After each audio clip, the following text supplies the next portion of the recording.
It was a quiet Tuesday morning when Michael Smith walked into his opulent mansion, the heavy wooden doors closing behind him with a soft thud. The house was as grand as ever, spacious halls adorned with priceless art, polished floors that gleamed under the soft lighting, and tall windows that framed the meticulously kept gardens outside.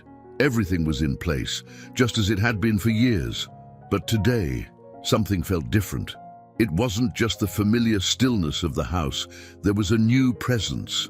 As Michael hung his coat on the bronze rack by the entrance, he heard light footsteps approaching.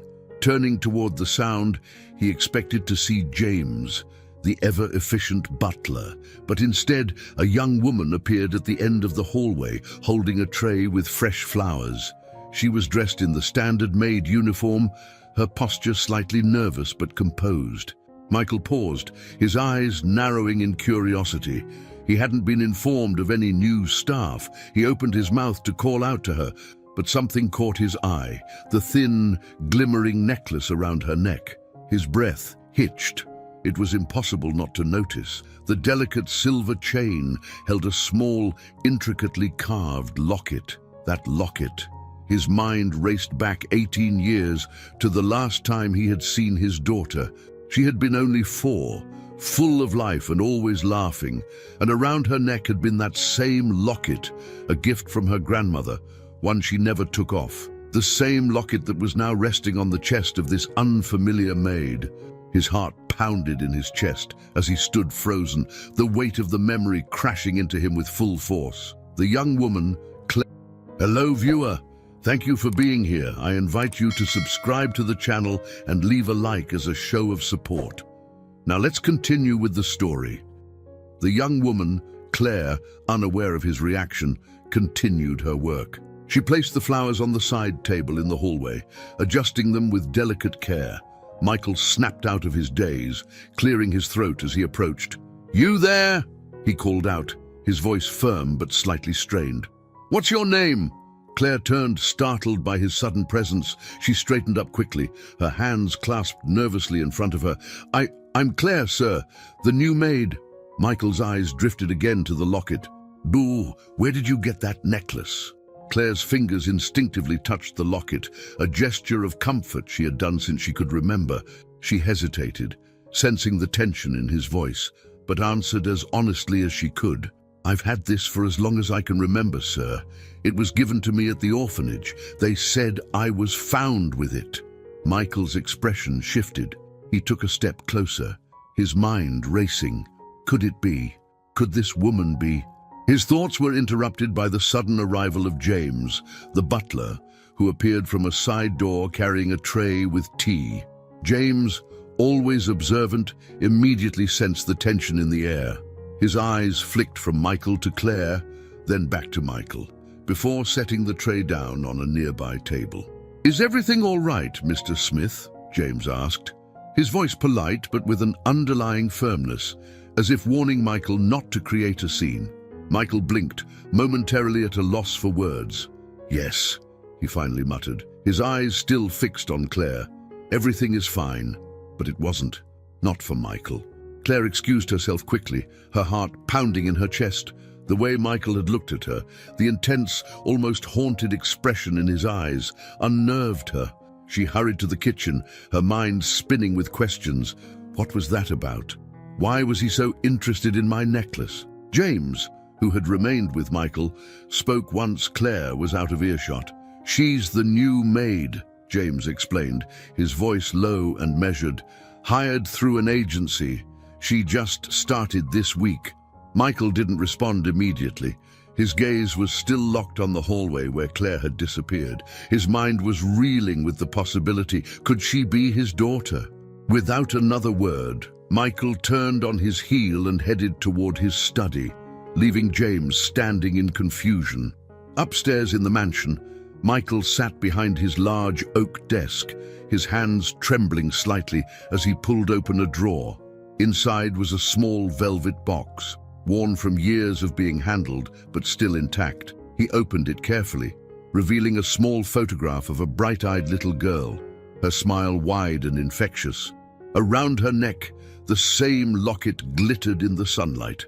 He closed his eyes, the pain of loss washing over him once more. His daughter had disappeared 18 years ago, vanished from the park where she had been playing while his wife had briefly turned her back. They had searched everywhere, hired the best detectives, put out public pleas, but she had never been found. The loss had nearly destroyed him and his wife, Sarah. Their marriage had survived, but the void of their daughter's absence had remained like a shadow over their lives. But now, here was this young woman, Claire, with the same locket, the same face structure, the same soft eyes. Could it really be her? He had to know. Meanwhile, downstairs in the kitchen, Claire tried to calm her nerves. James entered quietly, his usual severe expression softening slightly as he observed her. Though James was a strict butler, his sharp eye caught every detail, and right now he noticed the way Claire's hands shook as she tried to busy herself with cleaning. "You seem unsettled," James remarked, his voice void of sympathy but not unkind. Claire stopped what she was doing and turned to face him. "Mr. Smith, he seemed upset with me. I don't know what I did wrong." James sighed, adjusting his cufflinks. "Mr. Smith is a complicated man. His moods shift." Claire nodded, though it did little to ease her worries. She had only been working here a few days, and already she felt like she had done something wrong. What was it about the necklace? Why had he asked about it? James moved closer, his voice lowering to a whisper. "If I were you, I'd focus on my work and not ask too many questions." Claire frowned slightly but nodded. She was just starting here after all.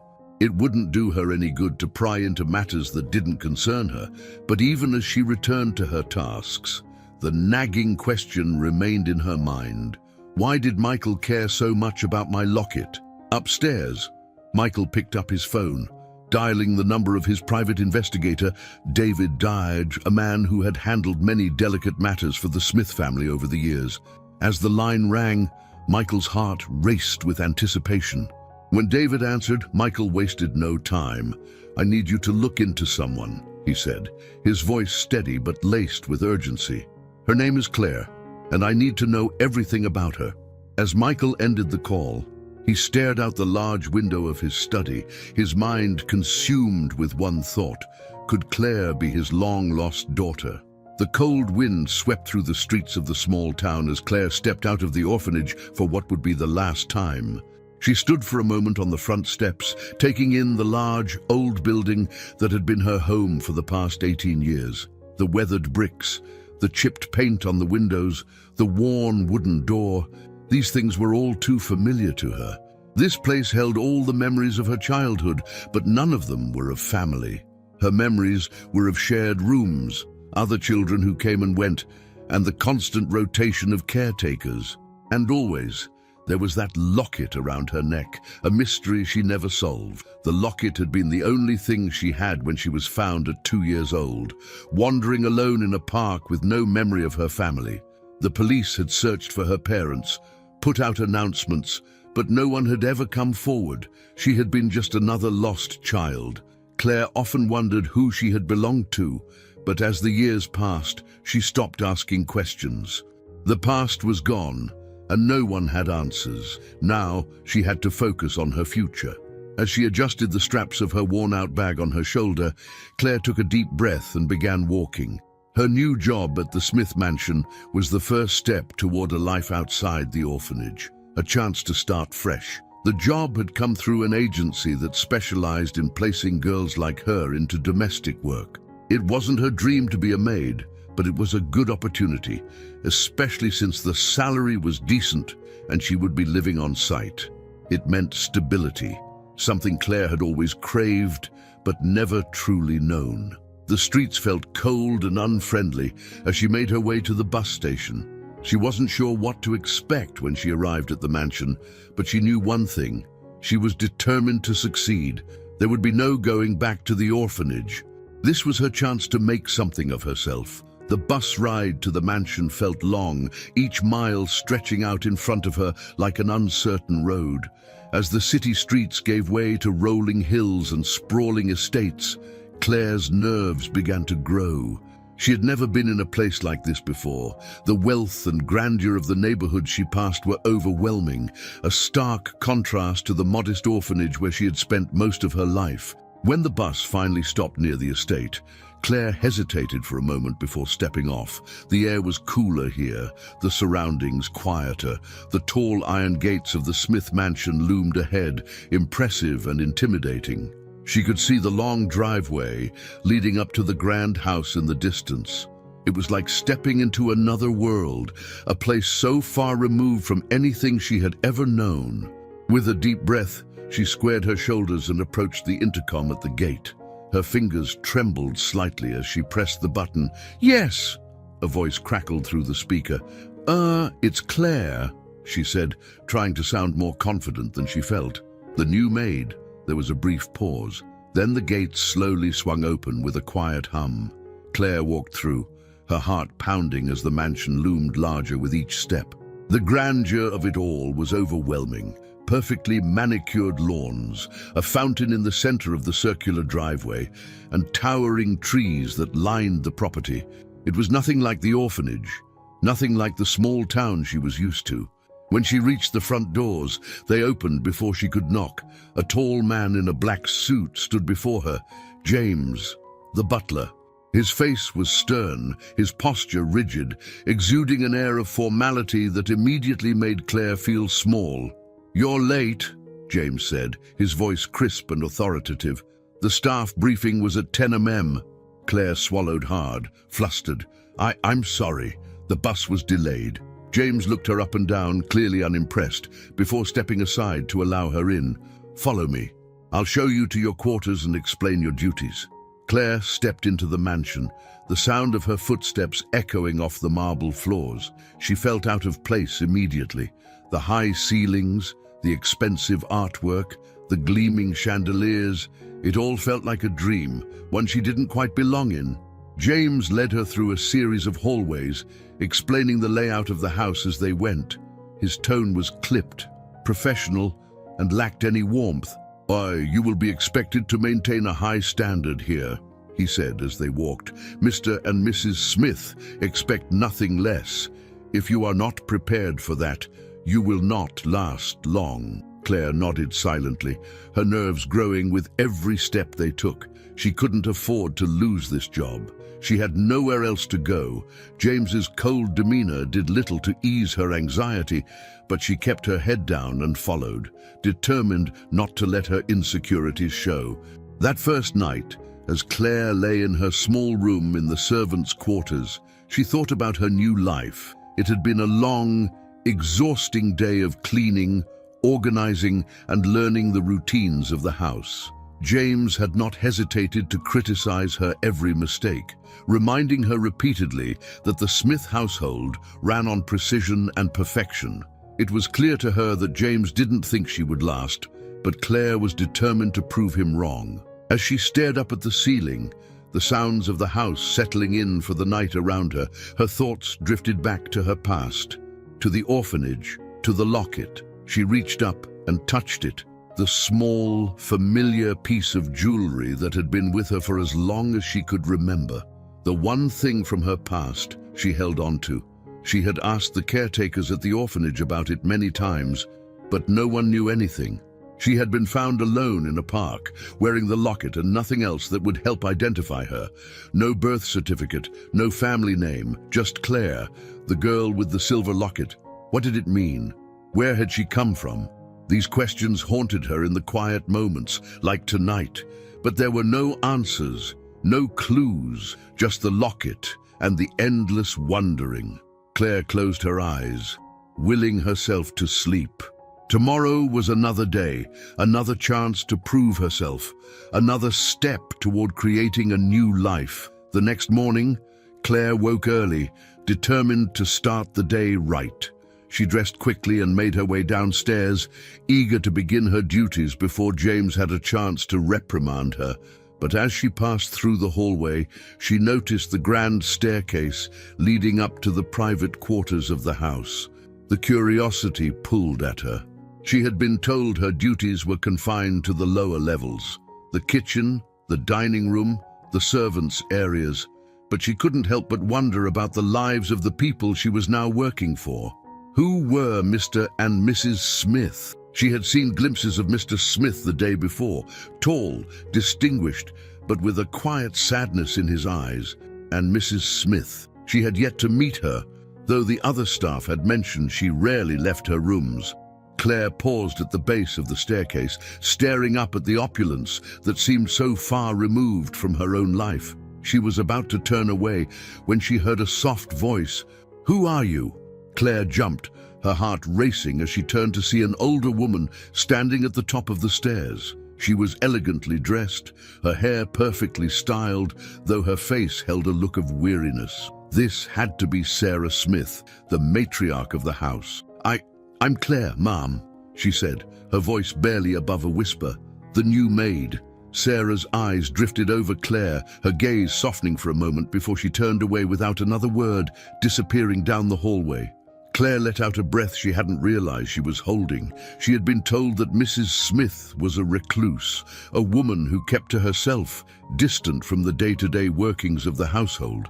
But there had been something in her eyes, something sad, something haunted, just like her husband.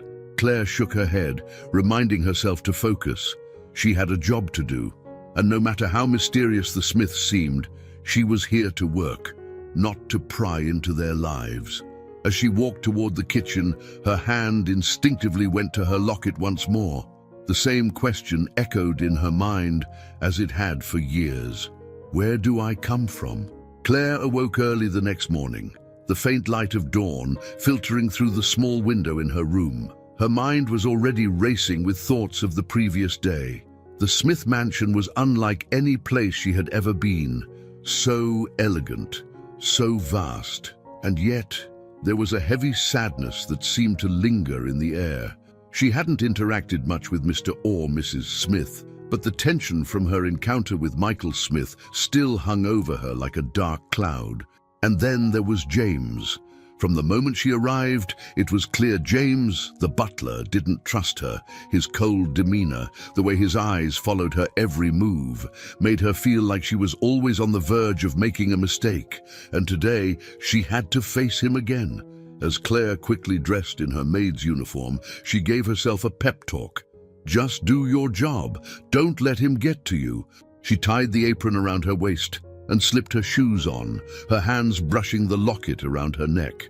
It was her constant companion, a symbol of her unknown past, but today it felt like a reminder of the strange tension in the house. The staff quarters were quiet as Claire made her way down the narrow hallway. She had learned quickly that the Smiths' mansion ran on a strict schedule. Breakfast was served precisely at 7 a.m., and everything had to be in perfect order by then. James had made it abundantly clear that any slip-ups would not be tolerated. When she reached the kitchen, the other staff were already bustling about.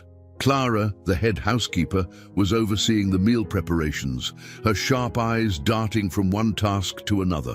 Clara had been kinder to Claire than James, but there was still an air of caution around her, as if she wasn't yet convinced Claire could handle the job.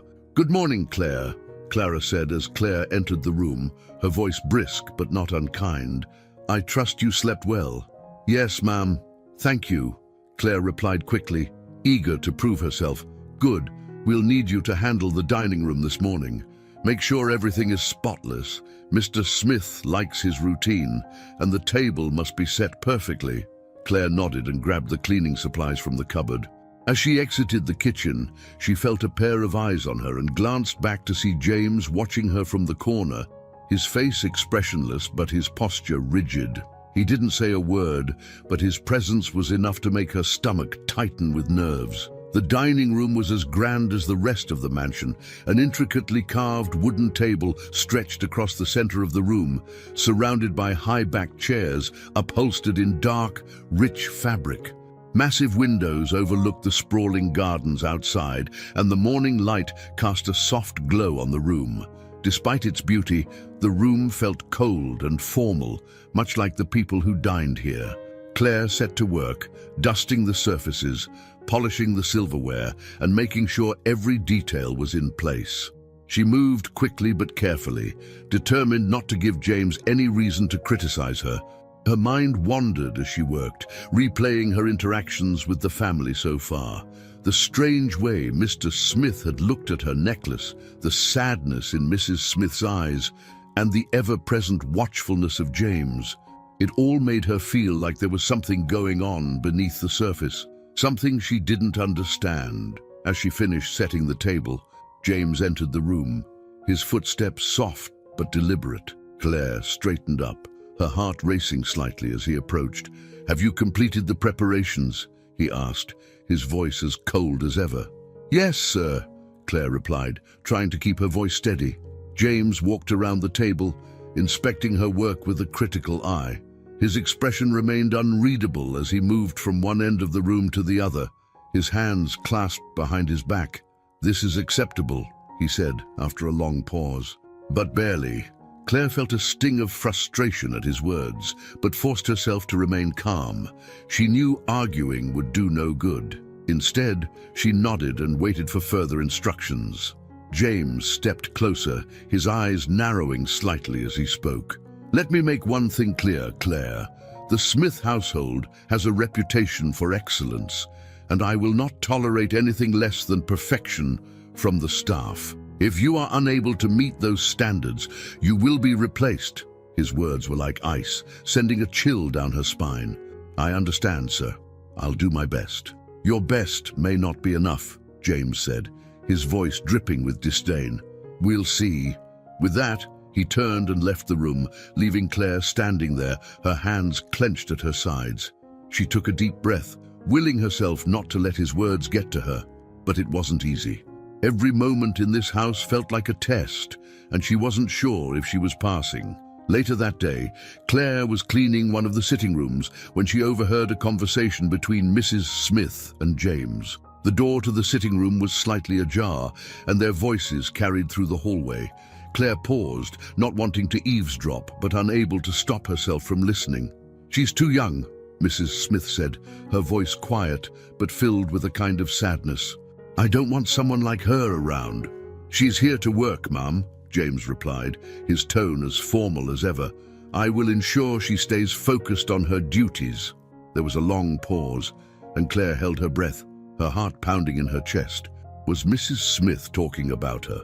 "I don't care," Mrs. Smith said finally, her voice barely above a whisper. "I can't bear it. It's too much. She reminds me." James cut her off gently. "I understand, Mum. I'll take care of it."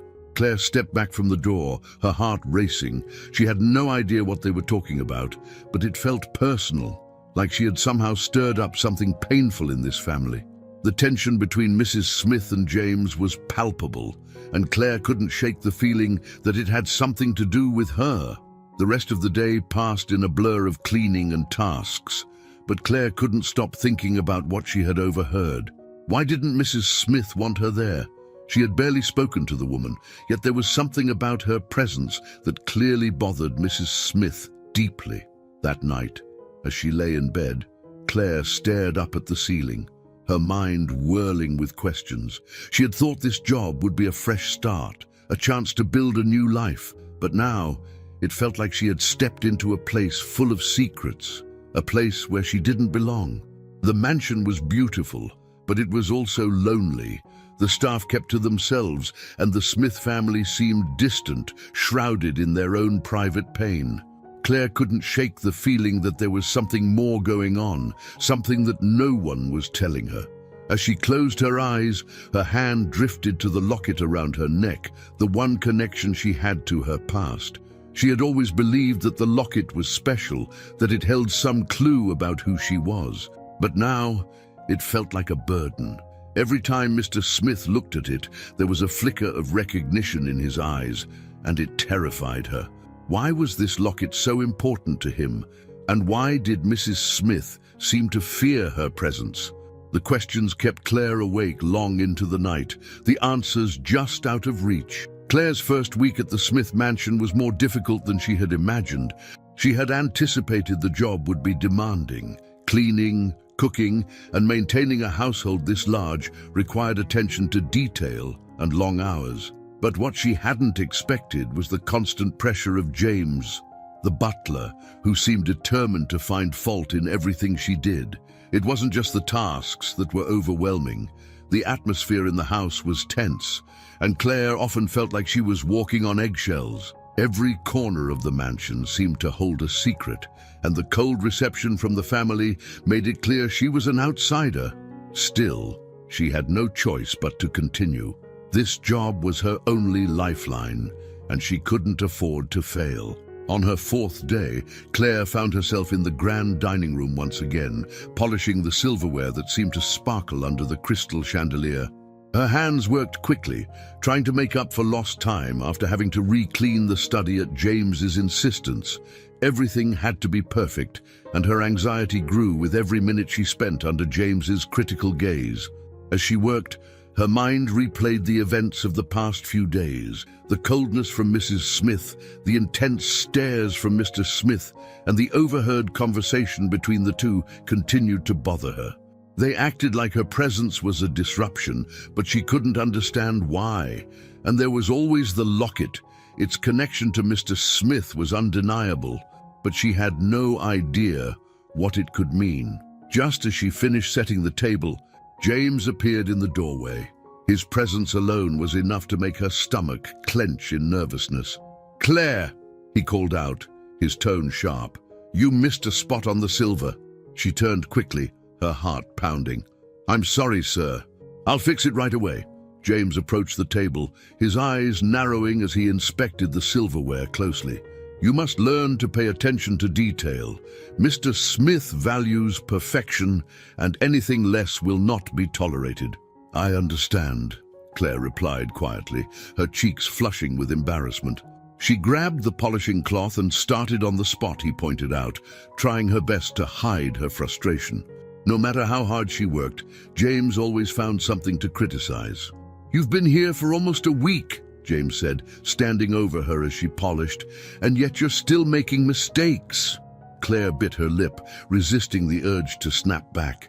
She knew James was testing her, pushing her to see how far she could be pushed. She had heard stories about tough butlers before, but James seemed to take pleasure in reminding her of every error she made, no matter how small. "I'll do better," she said through clenched teeth, trying to stay calm. "I promise." James leaned in closer, his voice lowering to a near whisper. "I hope for your sake that you do. I won't be as forgiving next time." Without waiting for a response, he turned and left the room, leaving Claire standing there with the polishing cloth still in her hand. She stared after him, her frustration bubbling up inside her. Why did he hate her so much? What had she done to deserve this treatment? Later that afternoon, as Claire made her way through the halls with a tray of tea for Mrs. Smith, she overheard another conversation between the family's lawyer, Robert Deal, and Mr. Smith. They were in Mr. Smith's study, the door slightly ajar, and their voices, though hushed, carried enough for her to catch fragments of what was being discussed.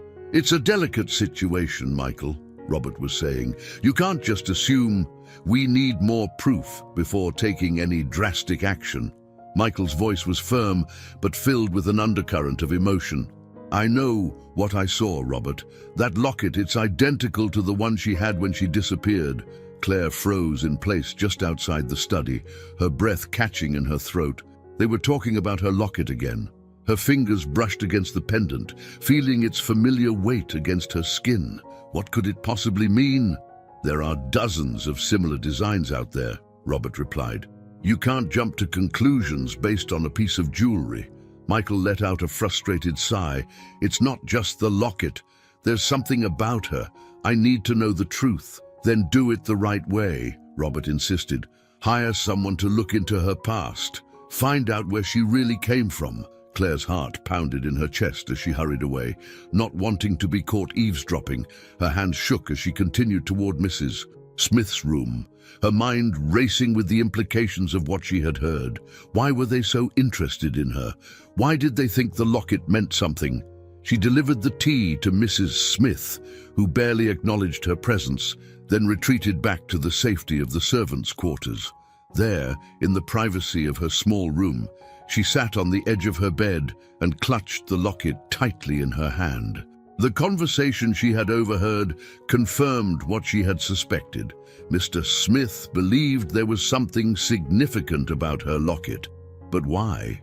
She had always known it was the only clue to her past. She had clung to it as a child, hoping one day it would help her understand where she came from. But now it seemed like the locket held a connection to this family. Could it be possible that she was somehow linked to them? The idea seemed far-fetched, but it also felt like the only explanation for the strange way Mr. and Mrs. Smith acted around her. The next day, Claire tried to focus on her work, but her mind was consumed with questions. She moved through her tasks in a daze, her thoughts spinning as she tried to make sense of everything. As she dusted the shelves in the library, she replayed the conversation she had overheard again and again. What were they planning to do? Would they try to find out who she really was? By mid-afternoon, James found her again. This time, he was inspecting the work she had done in the sitting room. As usual, he found something wrong. "You missed a spot on the windows," he said coldly, pointing to a faint streak on the glass. "It's unacceptable." Claire swallowed hard, her frustration reaching a boiling point. She had worked tirelessly all day, and yet nothing she did was good enough for him. "I'm doing my best," she said, her voice trembling with suppressed anger. "Your best isn't good enough," James snapped, "and if you can't meet the standards of this household, you won't last here." The words stung, but Claire refused to back down this time. "I'm trying," she said quietly, her voice shaking. "I've only been here a few days, and I'm still learning." James's eyes narrowed, and for a moment, Claire thought he might actually fire her on the spot. But instead, he simply sneered, "Then learn faster." He turned and walked away, leaving Claire standing there, her heart pounding in her chest. She had never been spoken to like that before, and the sting of his words made her feel small and powerless. But deep down, a fire had been lit. She wasn't going to let James push her out of this job. She needed this work, and she wasn't going to give up just because he didn't like her. That evening, Claire sat alone in the garden, the cool night air soothing her frayed nerves. The garden had quickly become her refuge, a place where she could escape the pressures of the household and gather her thoughts. Surrounded by the fragrant flowers and the sound of the fountain's gentle trickle, she could almost forget the tension that filled the mansion. Almost. She stared down at the locket in her hand, her thumb brushing over its smooth surface. What does this mean? The same question had been haunting her for years, but now it seemed more urgent than ever. If the Smith family thought it was important, then maybe it was more than just a simple piece of jewelry. Maybe it really was the key to her past. But as much as she wanted answers, she was also afraid of what she might find. What if she wasn't ready to know the truth? She let out a long breath, her thoughts swirling. There was so much she didn't understand, so many pieces of the puzzle that didn't fit. But one thing was certain. She couldn't run away. Not this time. She had to stay and find out who she really was, no matter how difficult it might be. "I'm not going anywhere," she thought determinedly, clutching the locket tight. "I'll figure this out." As the sun rose over the Smith mansion, casting long shadows across the manicured gardens, Claire awoke with a renewed sense of resolve. She had spent the last several nights tossing and turning, her mind racing with questions about her past, about the locket, and about the strange behavior of the Smith family. But now, she was determined. She wasn't going to let the cold reception from James or the discomfort she felt in the mansion shake her focus. Claire needed this job, not only for financial reasons, but because something told her there was more to her connection to this place than mere coincidence. The locket around her neck, the one clue she had to her past, seemed to trigger something in Michael Smith, and she couldn't shake the feeling that her story was somehow intertwined with the secrets of this family. After dressing quickly in her maid's uniform, Claire headed down the narrow servants' staircase that led to the kitchen. Today would be different, she told herself. She would push through the challenges no matter how hard James was on her or how cold Mrs. Smith seemed she was determined to prove her worth and, more importantly, uncover the truth. As soon as she entered the kitchen, Clara, the head housekeeper, greeted her with a curt nod. "You're on breakfast duty today, Claire," Clara said, her voice brisk. "Make sure everything is ready before 7 a.m. sharp. Mr. Smith has a meeting and won't tolerate any delays." Claire nodded quickly. She had learned fast that Mr. Smith's schedule was sacred, and any disruptions would not be taken lightly. Breakfast in the Smith household was a formal affair, with precision and timing more important than anything else. She set to work immediately, helping to prepare the fruit platters, brewing the fresh coffee, and making sure the dining table was set perfectly. Every napkin had to be folded just right, every utensil placed at precise angles. Claire's hands moved quickly, her focus intense. She could feel the eyes of James on her, even though he hadn't said a word yet. His silent judgment had become a constant presence, and she knew he was waiting for her to make a mistake. By the time breakfast was ready, Claire had made sure everything was in perfect order. As she stepped back to admire the pristine setup, James entered the room, his sharp gaze moving over the table. He nodded slightly, which for James was as close to a compliment as she would ever get. "Acceptable," he said coldly. "Make sure the coffee stays fresh. Mr. Smith will be down shortly." Claire nodded, trying to hide the small wave of satisfaction that rose in her chest. She had done well today, and it felt like a small victory. But as always, James was quick to remind her that there was no room for error.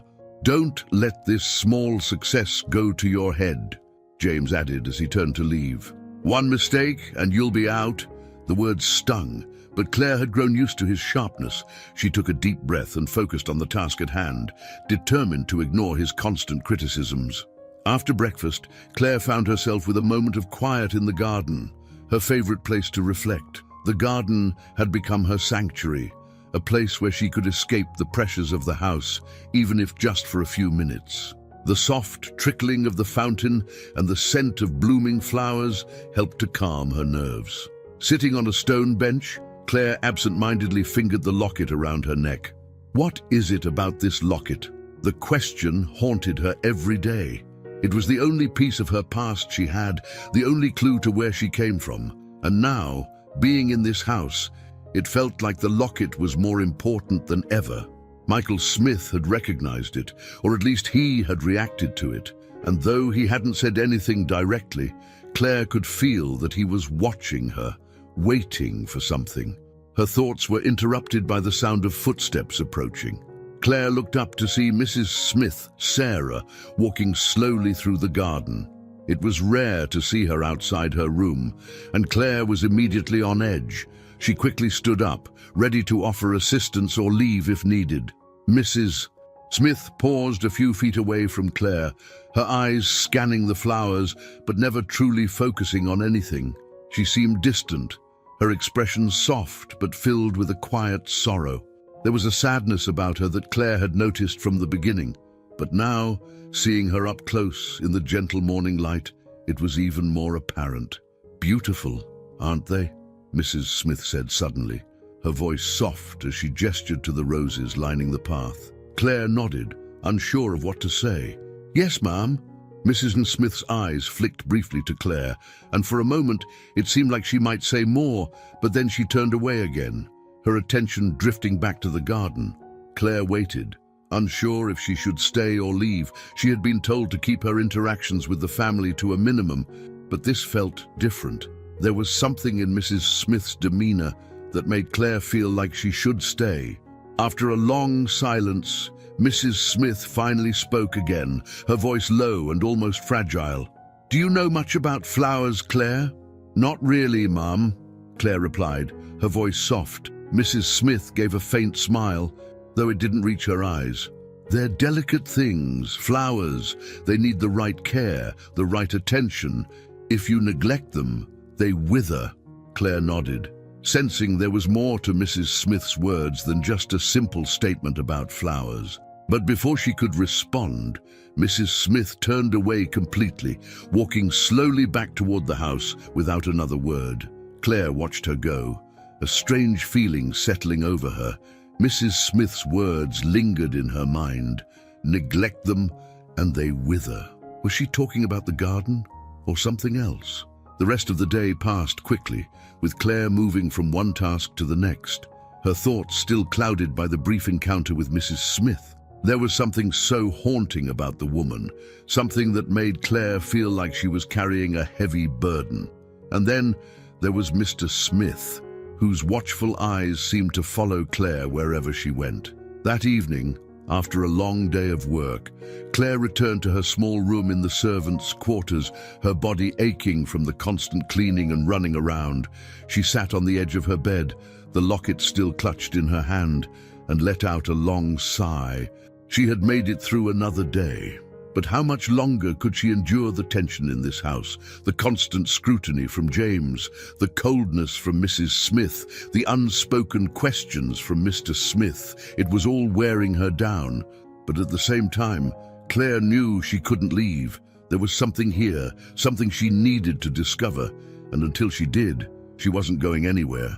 As she lay back on her bed, staring up at the ceiling, Claire made a silent vow to herself. She would uncover the truth about her past. She would find out why this locket mattered so much and why the Smith family seemed so affected by it.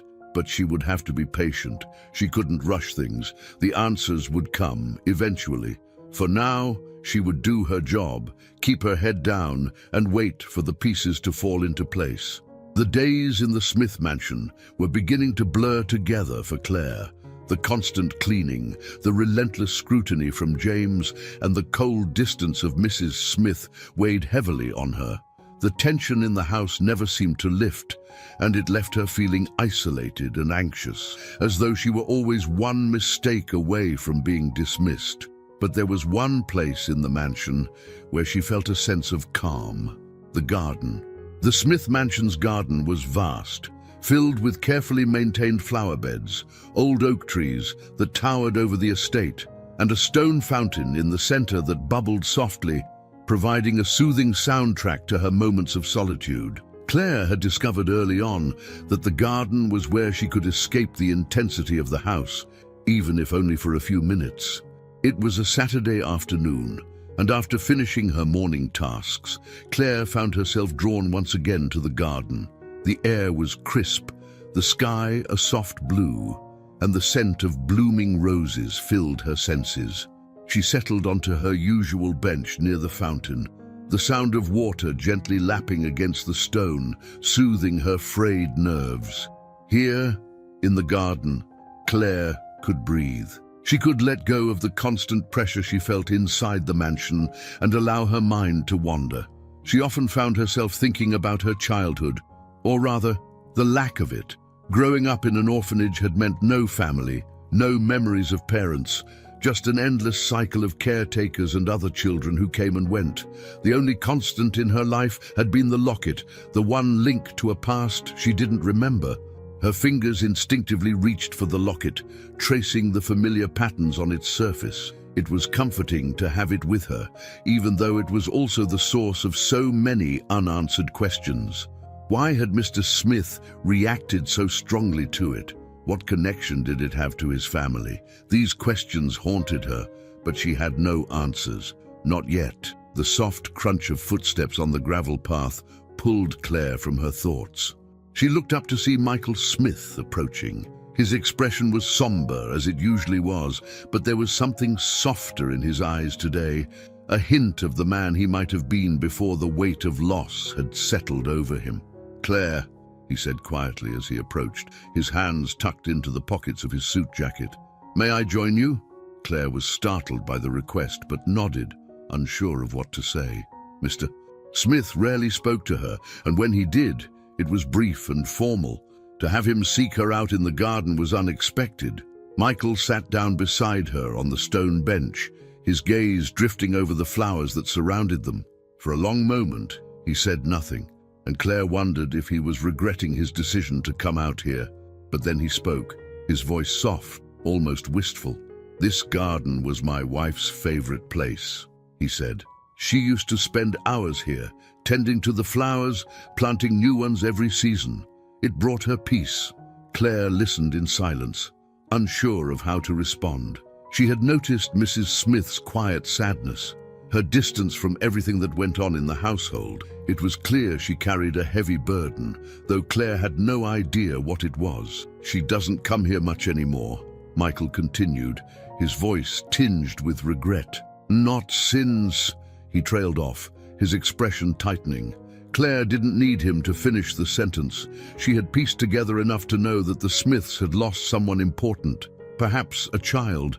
The way Mr. Smith looked at her locket, the haunted look in his eyes whenever he saw her, it all pointed to a deep wound that hadn't healed.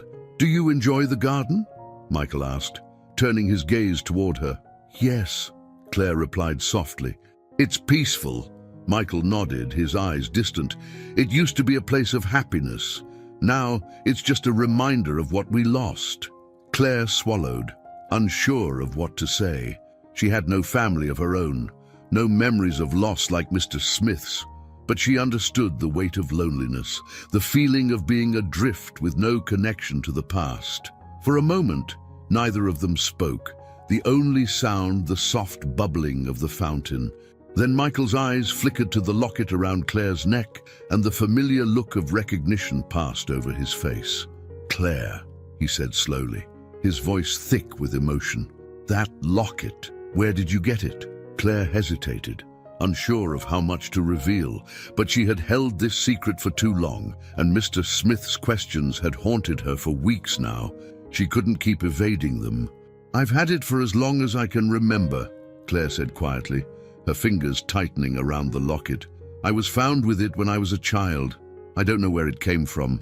Michael's face paled slightly, and he looked away, his jaw tightening.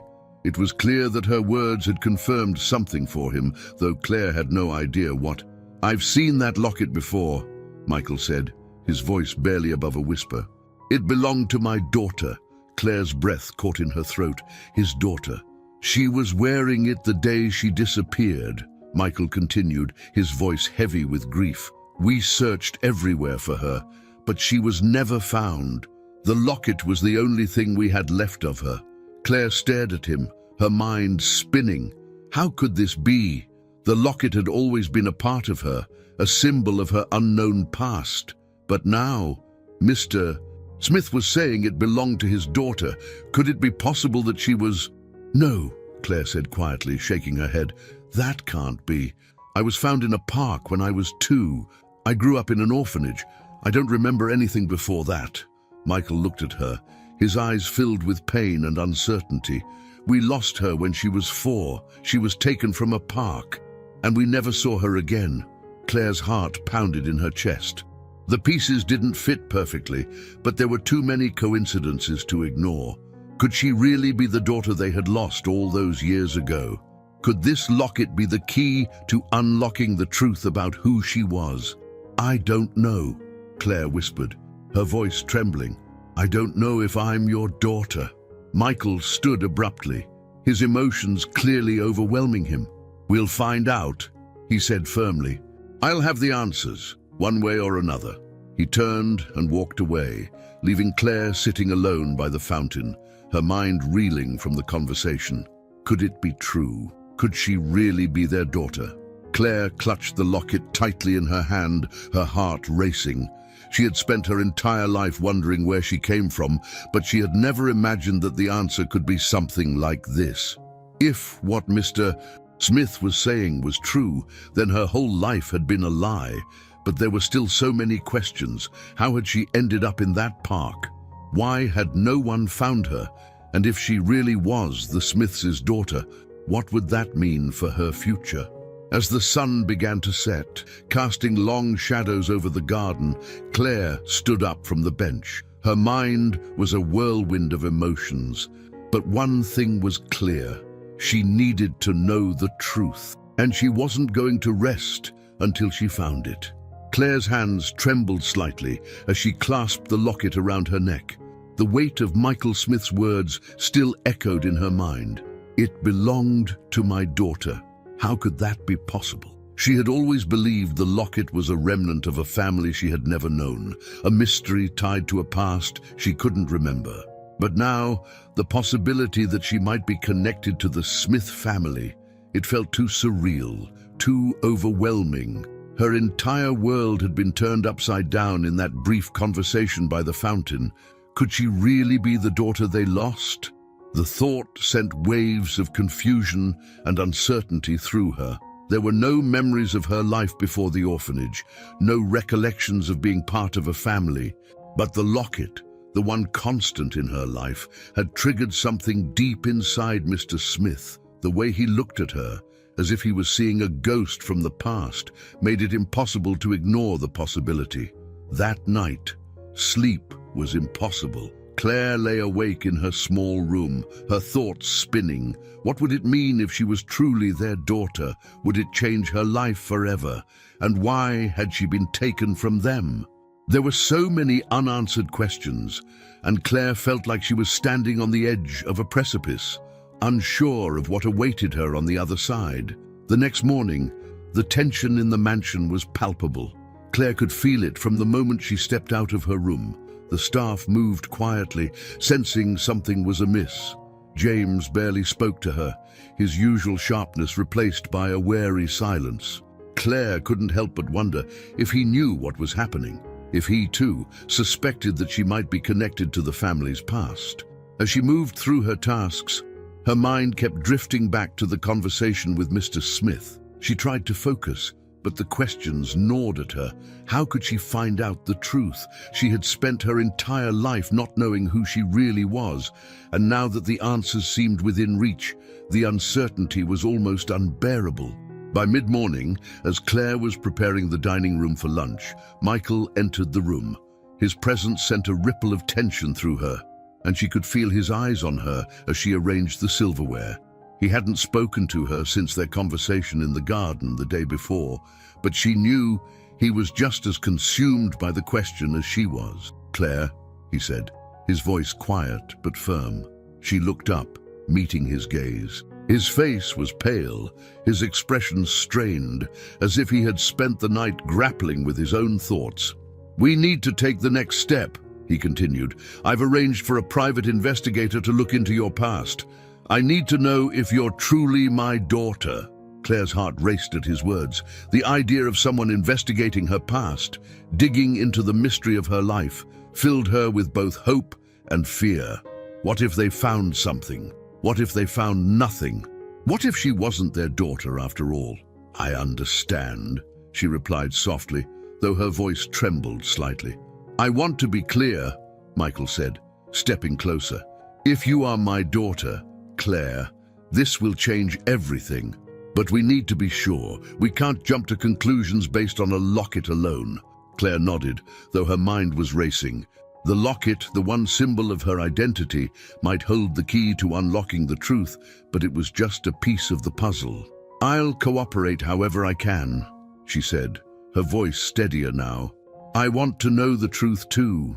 Michael gave her a long, searching look, as if trying to see the daughter he lost in the young woman standing before him. Then, without another word, he turned and left the room, leaving Claire standing alone in the quiet dining room, her mind spinning. Later that day, while Claire was folding linens in the laundry room, she found herself thinking about Mrs. Smith. Sarah had been noticeably absent from the conversation about the locket, and Claire wondered what she thought of all this. Surely Michael must have told her about his suspicions, about the possibility that Claire was their daughter, but Mrs. Smith had remained distant, as if she were avoiding the entire situation. Claire had always sensed a deep sadness in Mrs. Smith, something beyond the usual sorrow of loss. There was a heaviness in the way she moved through the house, a weight she carried with her wherever she went. Claire wondered if the idea that she might be their daughter was too much for Mrs. Smith to bear, if the possibility of reopening old wounds had pushed her deeper into isolation. As Claire finished folding the last of the linens, she made a decision. She needed to speak to Mrs. Smith, to hear her side of things. Maybe it would give her some clarity, or at least help her understand the weight of the situation.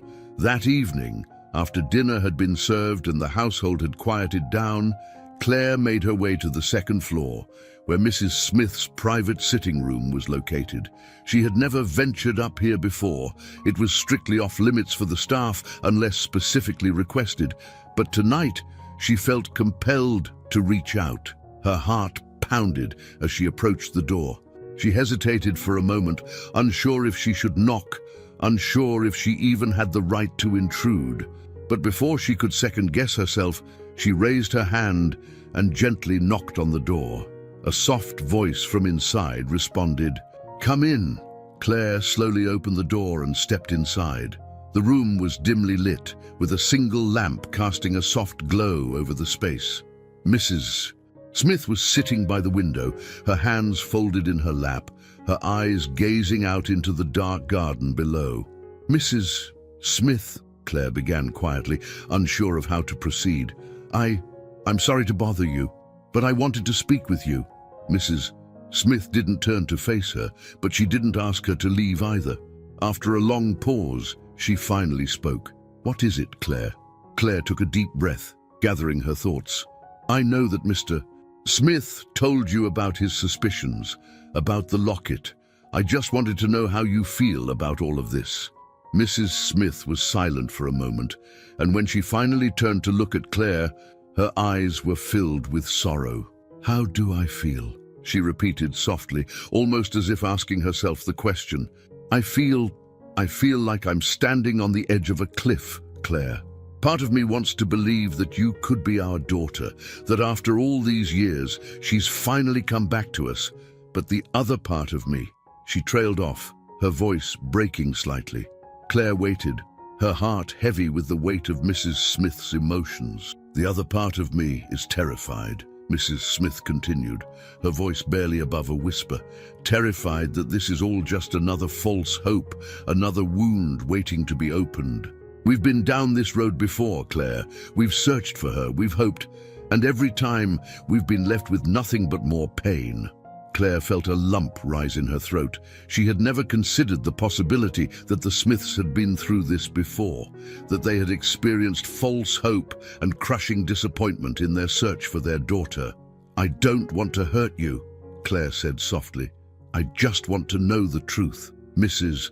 Smith nodded, her eyes glistening with unshed tears.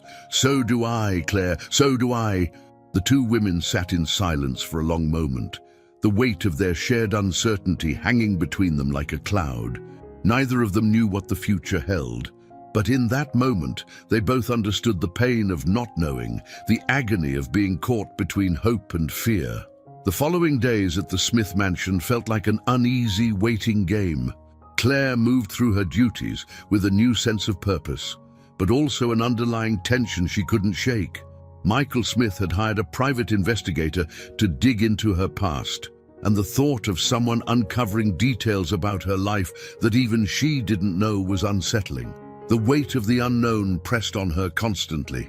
Despite the turmoil inside, she maintained her composure around the staff, especially James, whose icy demeanor had not thawed in the slightest. He continued to observe her closely, his watchful eyes making it clear that he was still skeptical of her presence in the mansion. Claire sensed that he knew more than he let on, but whatever his suspicions were, he kept them tightly guarded.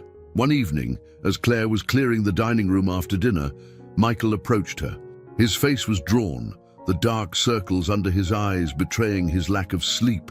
The investigation was taking its toll on him. That much was clear. "Claire," he said, his voice heavy, "the investigator, David, has started looking into your history.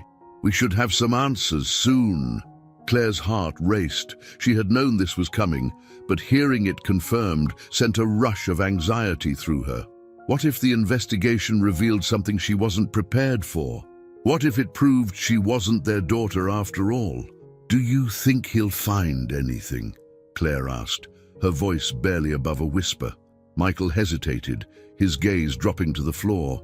"I don't know," he admitted, "but I have to believe we're getting closer to the truth." He looked up, meeting her eyes with a mixture of hope and fear. "Whatever happens, Claire, I want you to know that this isn't just about the locket. It's about the feeling I have, the connection. I can't explain it, but I need to follow this through. For my wife, for myself. Claire nodded, her throat tightening with emotion. She could see how much this was affecting Michael, how deeply he wanted to believe that she was his lost daughter. The weight of his hope was both comforting and terrifying. She wanted to be the person they were looking for, but what if she wasn't? I understand, she replied softly. I want to know too. Michael gave her a small, sad smile. We'll find out soon enough. The following week passed in a haze of tension and uncertainty. The investigator, David, had begun contacting people from Claire's past, the orphanage where she was raised, the social workers who had been involved in her case. Every day that passed felt like it brought them closer to an answer, but the waiting was agonizing. Claire continued her work as usual, but the atmosphere in the mansion had shifted. The other staff were polite, but distant, as if they sensed that something significant was happening behind the scenes. Clara, the head housekeeper, seemed to know more than she let on, but she kept her interactions with Claire strictly professional, offering no insight into what the family might be thinking. It was clear that Sarah Smith was struggling with the situation. Since their conversation in the sitting room, Mrs. Smith had become even more withdrawn, barely leaving her quarters. Claire hadn't seen her in days, and she couldn't help but worry that the stress of the investigation was taking a toll on her health. One afternoon, as Claire was tidying up the library, she overheard a hushed conversation between Michael and Robert, the family lawyer. They were in Michael's study, the door slightly ajar, and their voices carried just enough for her to catch snippets of their conversation. I'm not sure what to make of it, Robert was saying, his voice low and cautious. The investigator has found some discrepancies. Claire's heart skipped a beat. Discrepancies? What did that mean? What kind of discrepancies? Michael asked, his tone tense. There are gaps in the records from the orphanage, Robert explained. David's having trouble finding concrete documentation of Claire's time there. Some files are missing, and there are conflicting accounts of when she was first admitted. Claire froze, her mind racing. Missing files, conflicting accounts. This was the first time she had heard anything like this. She had always assumed her records were complete, that her past had been thoroughly documented, even if it was filled with unknowns. But now, it seemed like there were pieces of her story that didn't fit. How is that possible? Michael asked, frustration evident in his voice. It's not uncommon for orphanages from that time to have incomplete records, Robert replied. But it raises questions. David is still digging, but it's going to take time to piece everything together. Michael let out a heavy sigh. I just want answers, Robert. We've waited so long. I know, Robert said gently. But we have to be patient. Rushing this won't give us the truth. Claire quickly moved away from the door before she could hear more. Her mind was spinning. Missing files, conflicting accounts. Could it mean there was something more to her story than she had ever known? That evening, Claire sat alone in the garden, her usual place of refuge. The soft sound of the fountain helped calm her nerves, but her mind was still racing. She had spent her entire life accepting that she was an orphan, that her past was a mystery she would never fully understand. But now it seemed like there were secrets even she hadn't been aware of. The possibility that her records were incomplete, that there were missing pieces to her history, terrified her. What if she had been taken from the Smiths, as Michael suspected? What if the reason no one had found her all those years ago was because someone had intentionally erased parts of her past? The idea was too overwhelming to fully grasp. Claire had always longed for a family, for answers, but now that she was on the brink of discovering the truth, she wasn't sure if she was ready for what it might reveal.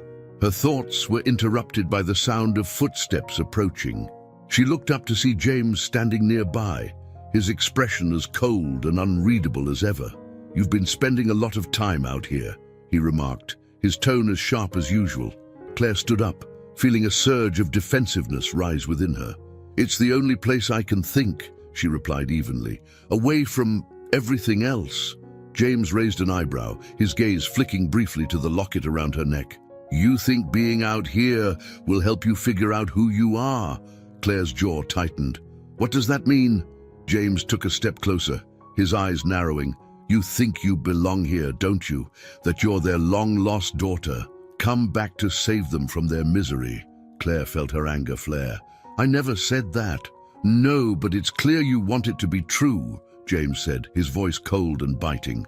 But let me tell you something, Claire. This family has been through enough. They don't need false hope, and they certainly don't need you playing into their delusions. Claire's hands clenched into fists at her sides. I'm not playing into anything. I'm just trying to figure out the truth. James stared at her for a long moment, his expression hard and unforgiving. I've seen people like you before. People who think they can waltz into someone's life and fix everything, but it's not that simple. You don't know what you're getting into. With that, he turned and walked away, leaving Claire standing alone in the garden, her heart pounding with a mixture of anger and confusion. She wanted to shout after him, to defend herself, but the words wouldn't come. Instead, she sat back down on the bench, her mind racing with everything James had said. He didn't believe her. He didn't believe she could be the Smith's daughter.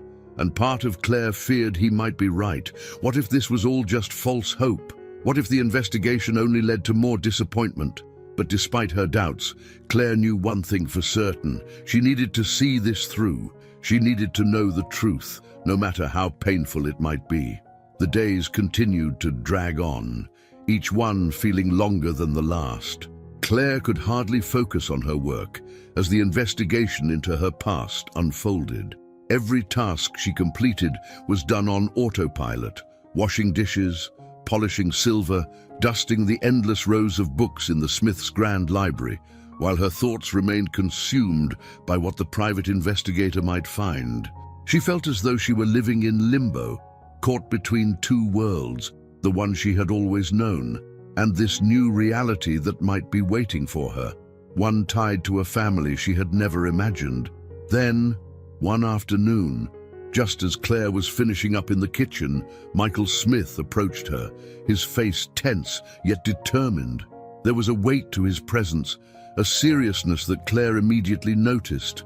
Claire, he began, his voice low but steady, I've just received some news from the investigator, David. I think it's time we sit down and talk. Her heart leapt into her throat. She wasn't sure she was ready to hear what he had to say, but she nodded, wiping her hands on her apron before following him to the study. The study was as imposing as ever, filled with dark wood, tall bookshelves, and the faint smell of leather and old paper. Michael motioned for Claire to sit in one of the armchairs near the window, while he took a seat behind his large oak desk. For a long moment, he said nothing, his gaze drifting out the window toward the garden, where the late afternoon sun cast a soft golden light.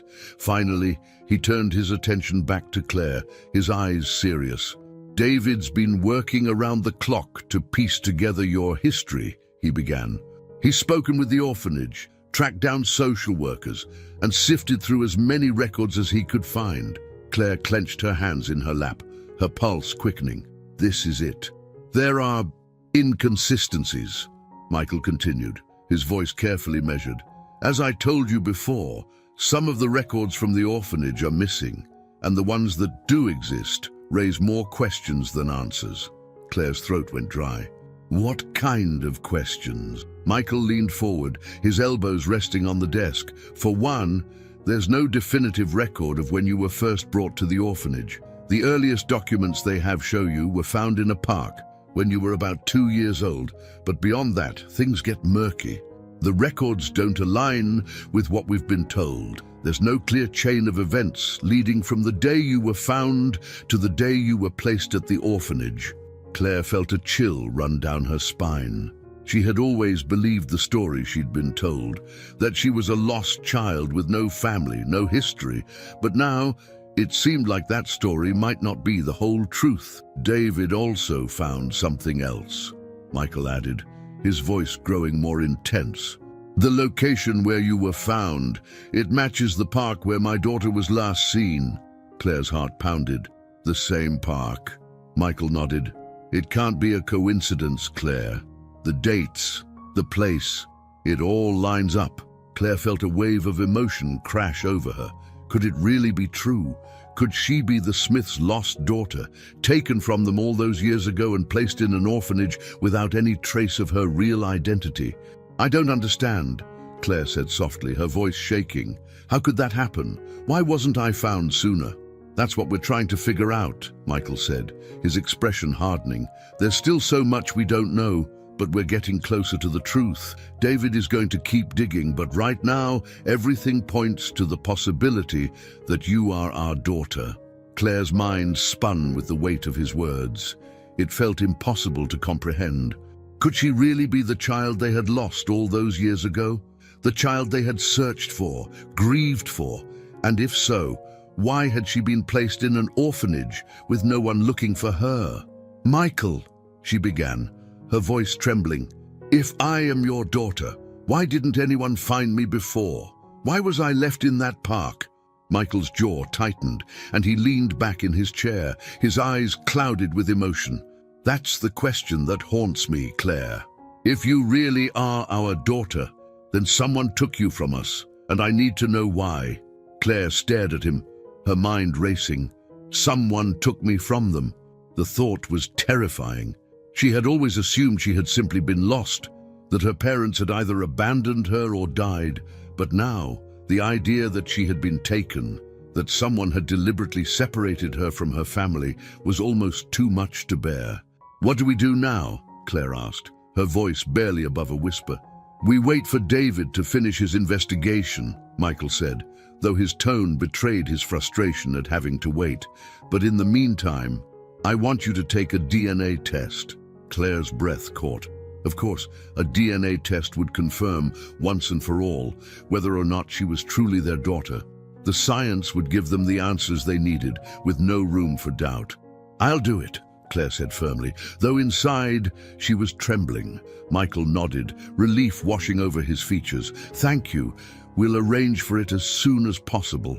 The days that followed were filled with a nervous anticipation that seemed to grip the entire household. Claire went through the motions of her duties, but her mind was elsewhere, consumed by the prospect of the DNA test. The simple swab had been taken in the privacy of her room, a painless procedure that held the power to change her entire life. Now, all she could do was wait for the results. The tension in the mansion was palpable. Sarah Smith had barely left her room, and whenever Claire passed by her quarters, she could hear the soft murmur of voices, Mrs. Smith talking to herself, or perhaps on the phone with friends or family, struggling to cope with the emotional toll the investigation was taking on her. James, ever the stoic butler, remained as cold and distant as ever. He said nothing about the DNA test, but Claire could feel his disapproval in every glance he sent her way. He didn't believe she was their daughter, that much was clear. But why? Was it simply that he didn't want to see the family get their hopes up? Or was there something more?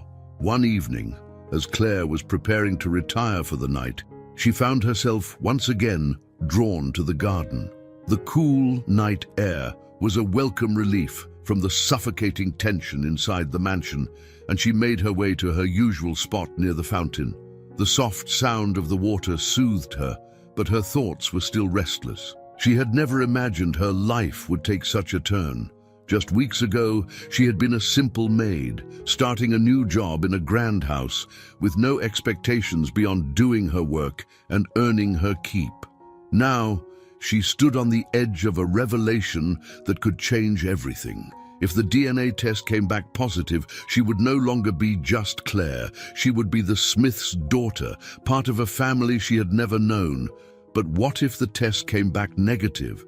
What if, after all the hope and anticipation, she wasn't their daughter? The thought sent a wave of dread through her. She had grown to care for the Smiths, despite the distance and the tension. She didn't want to hurt them, but she also didn't want to be the source of their heartbreak.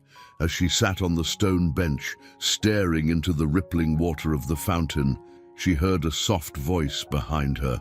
"Claire!"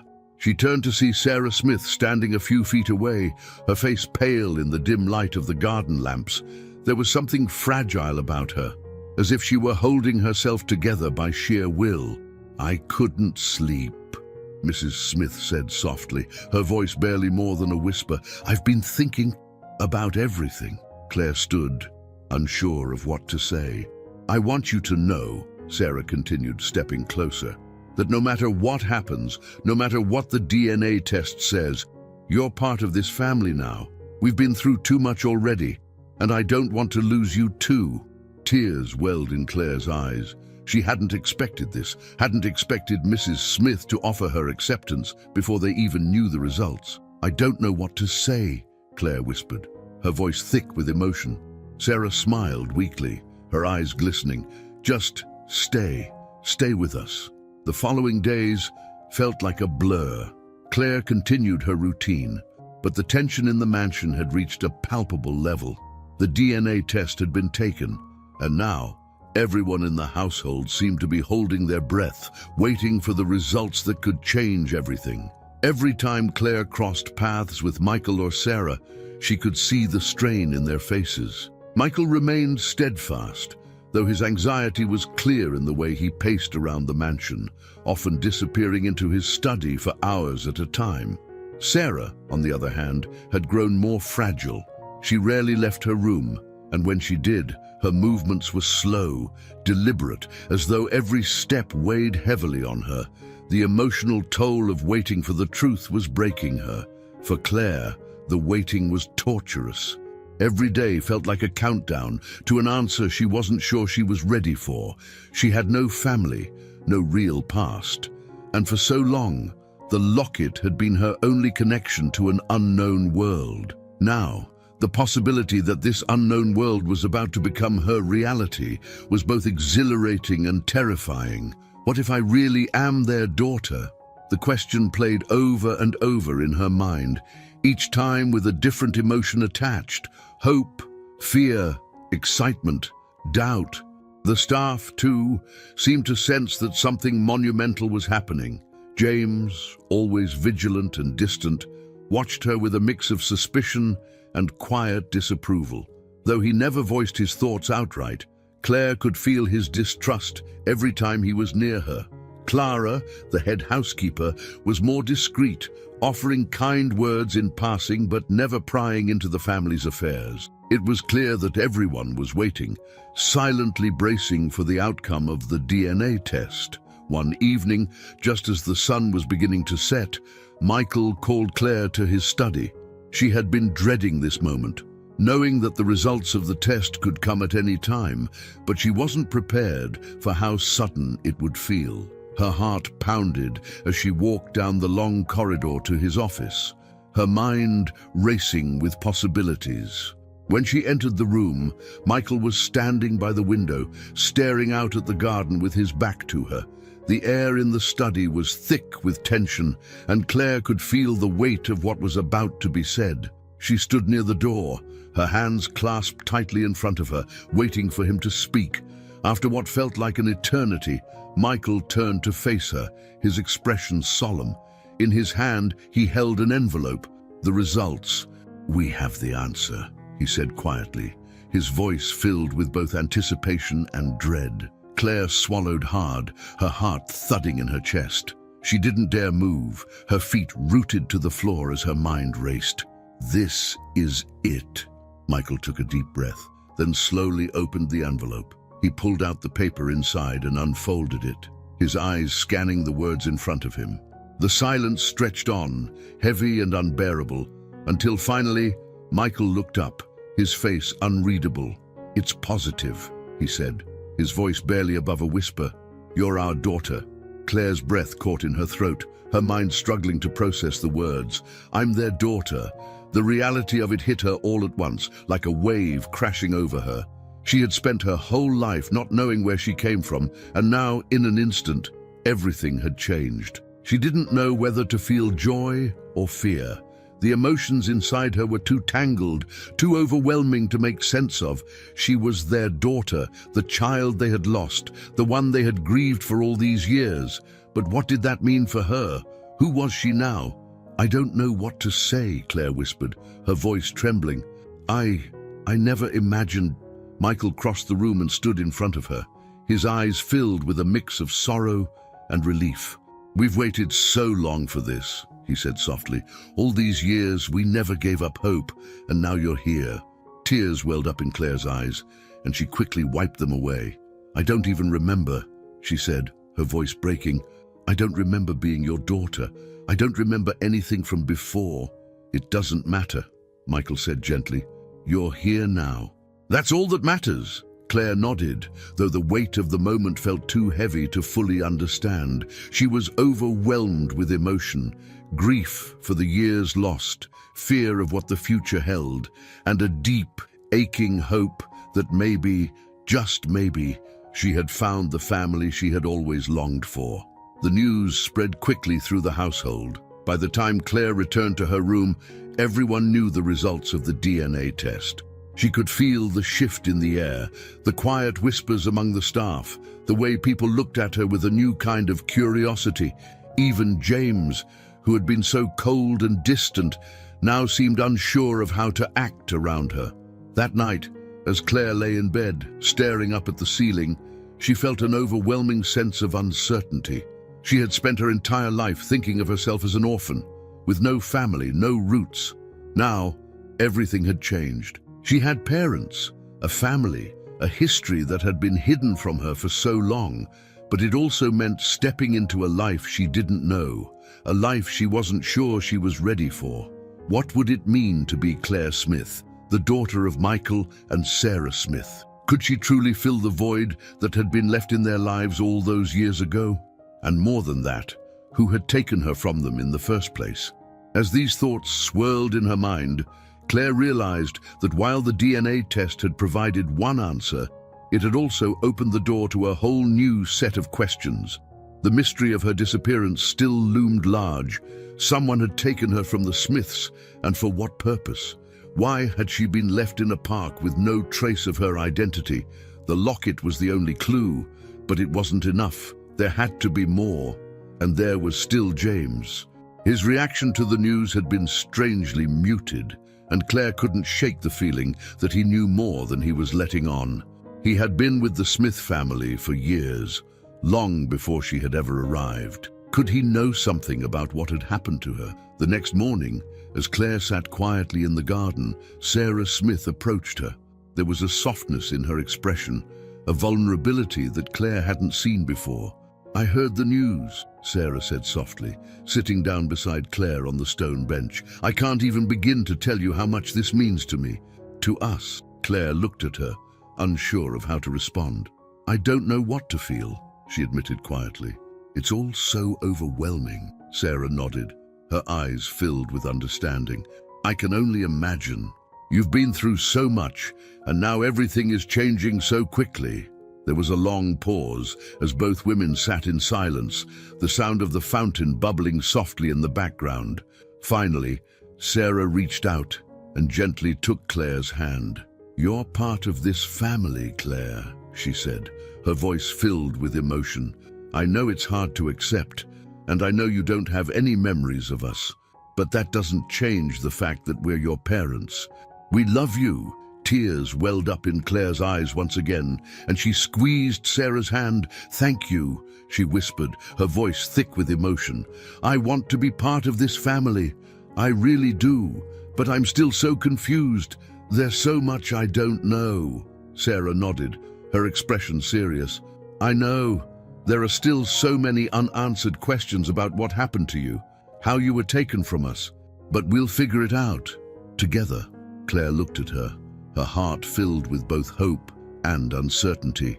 She had spent so long searching for answers, and now that she had found her family, there was still a part of her that felt lost. The truth about her past was out there, somewhere, and she wouldn't rest until she uncovered it. The days following the revelation of the DNA test were surreal for Claire. She had gone from being the orphaned maid in the Smith household to being their long-lost daughter in a matter of weeks. The identity she had known all her life had been shattered and rebuilt into something new, something she was still struggling to comprehend. As much as she wanted to embrace the Smiths as her family, the emotional turbulence inside her was overwhelming. While the DNA test had confirmed what Michael and Sarah Smith had hoped for, It didn't answer the deeper questions, the ones that haunted Claire. Who took her? Why was she left in that park? And most importantly, how had her identity been hidden for so long? The tension in the house remained thick, but it had shifted in nature. The entire household was adjusting to the news, and Claire noticed the way the other staff members treated her now. The distance they once maintained had grown. She was no longer just one of them. The whispers had increased, and it became clear that everyone was trying to figure out how to treat the young woman who was no longer just a maid, but a member of the Smith family. The awkwardness was particularly evident with James, who seemed to be avoiding her as much as possible. Since the results of the DNA test, he had been quieter than usual, his gaze more calculating. There was something about his behavior that unnerved Claire. Every time she caught him watching her, she felt a prickle of unease. He wasn't angry, but there was something in his eyes, something that suggested he knew more than he was letting on. Claire couldn't shake the feeling that James held a piece of the puzzle she was trying to solve. One evening, as the house settled into its usual quiet after dinner, Claire found herself alone in the grand library. The flickering light from the fireplace cast long shadows across the room, and the rows of books seemed to stretch on endlessly, full of untold stories and forgotten secrets. Claire had often come to the library for a sense of calm, but tonight she felt restless. The mansion, for all its luxury, had become a prison of unanswered questions. As she paced along the shelves, her thoughts drifted back to the moment when Michael had handed her the DNA test results. The look of relief on his face had been palpable, as if he had finally found the missing piece of his life. But for Claire, the revelation had been far more complicated. She wanted to feel that same sense of belonging. But how could she when she didn't remember being part of their family? The years spent at the orphanage had shaped her in ways that the Smiths couldn't understand. Just as she was lost in her thoughts, the door creaked open and Michael stepped into the room. He had a serious expression, though not as heavy as the days leading up to the test. "Claire," he began, his voice softer than usual. "I've been thinking about the next steps." Claire turned to face him, her heart tightening. "Next steps? Yes. We've got the DNA confirmation, but we still don't know how you ended up in that park, or why it took us this long to find you," Michael said, his brow furrowing with concern. "David, the investigator, is still working on piecing together what happened after you were taken." Claire nodded, though the weight of his words pressed heavily on her. She had been dreading this conversation because as much as she wanted answers, she was terrified of what they might find. The truth might not be a simple story of a lost child being found. It could be much darker, much more complicated than any of them had imagined. "Do you think he'll find something?" Claire asked quietly, her voice laced with uncertainty. Michael sighed, rubbing the back of his neck. "I don't know, but I have to believe we're getting closer. We've waited so long for this. I just want to know what really happened." His words echoed the thoughts that had been swirling in Claire's mind for days. She wanted to know the truth as much as he did, but with that truth came fear. What if the answers were more painful than she could bear? The next morning, Claire awoke to a strange quietness in the house. It was as though the mansion itself was holding its breath, waiting for the next revelation to come. She could feel it in every step she took, every glance from the staff. It was the calm before the storm. Claire spent most of the day in her room, sorting through her thoughts. Her mind kept going back to the locket. It had been the key to everything, the single link between her old life and her new one, and yet it was still a mystery. Who had given it to her? Why had it been the only thing left with her in that park? She had to know more. That afternoon, as the sun dipped lower in the sky, Claire gathered the courage to confront the one person who might have more answers than he was willing to share. James. She found him in the hallway near the kitchen, going over the staff schedule for the week. "James," she said softly, stepping closer to him. He glanced up, his eyes narrowing slightly. "What is it, Miss Claire?" The way he said her name made her stomach churn. There was an edge to his voice that hadn't been there before, as though her new status in the family had unsettled him in a way he couldn't quite hide. "I wanted to ask you something," Claire began, her voice steady but laced with tension. "About when I first arrived here." James straightened, his expression hardening. "What about it? Did you know? Did you suspect that I might be their daughter?" For a moment, James didn't respond. He simply stared at her, his eyes unreadable. Then, slowly, he shook his head. "I didn't know anything for sure," he said coldly, "but I had my suspicions when I saw the locket. It was too much of a coincidence." "Why didn't you say something?" Claire pressed, her frustration bubbling to the surface. "You knew the family had lost a daughter.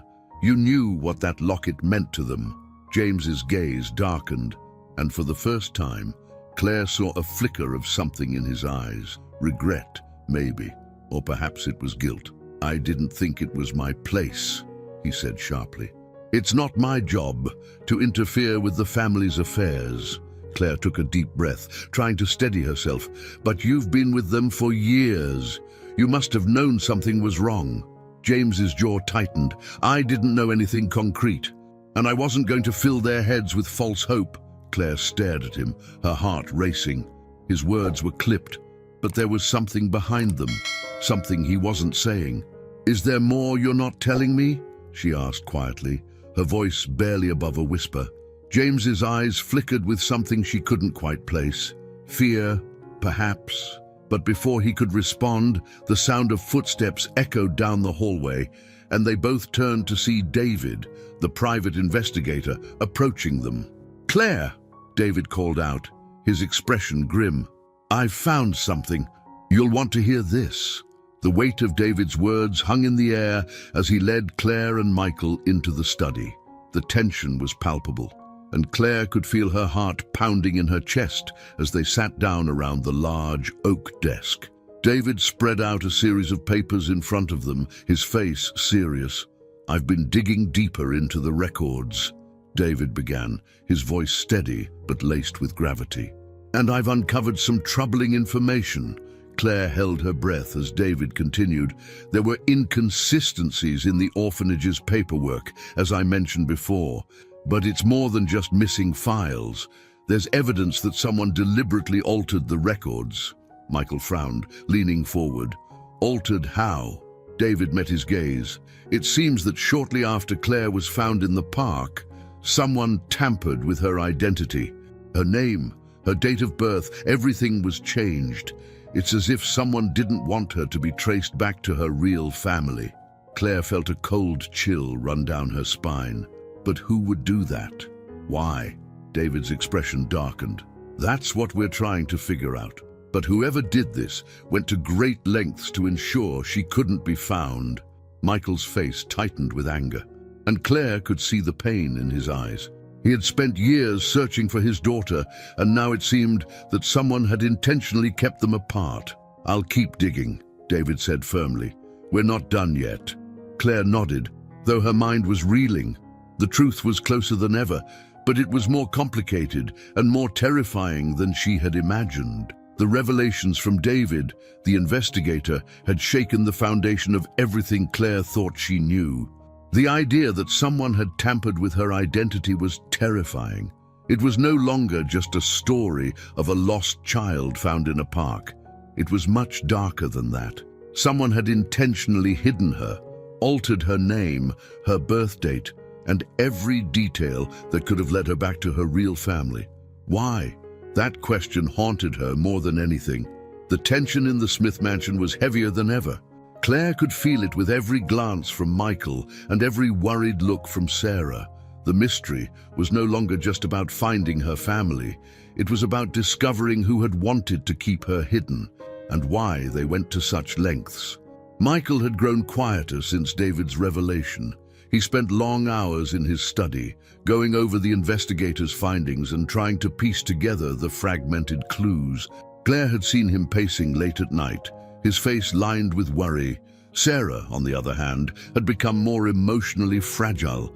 The stress of it all was wearing her down, and she often stayed in her room, retreating into herself. It was clear that the thought of someone deliberately stealing their daughter was almost too much for her to bear. For Claire, the uncertainty was agonizing.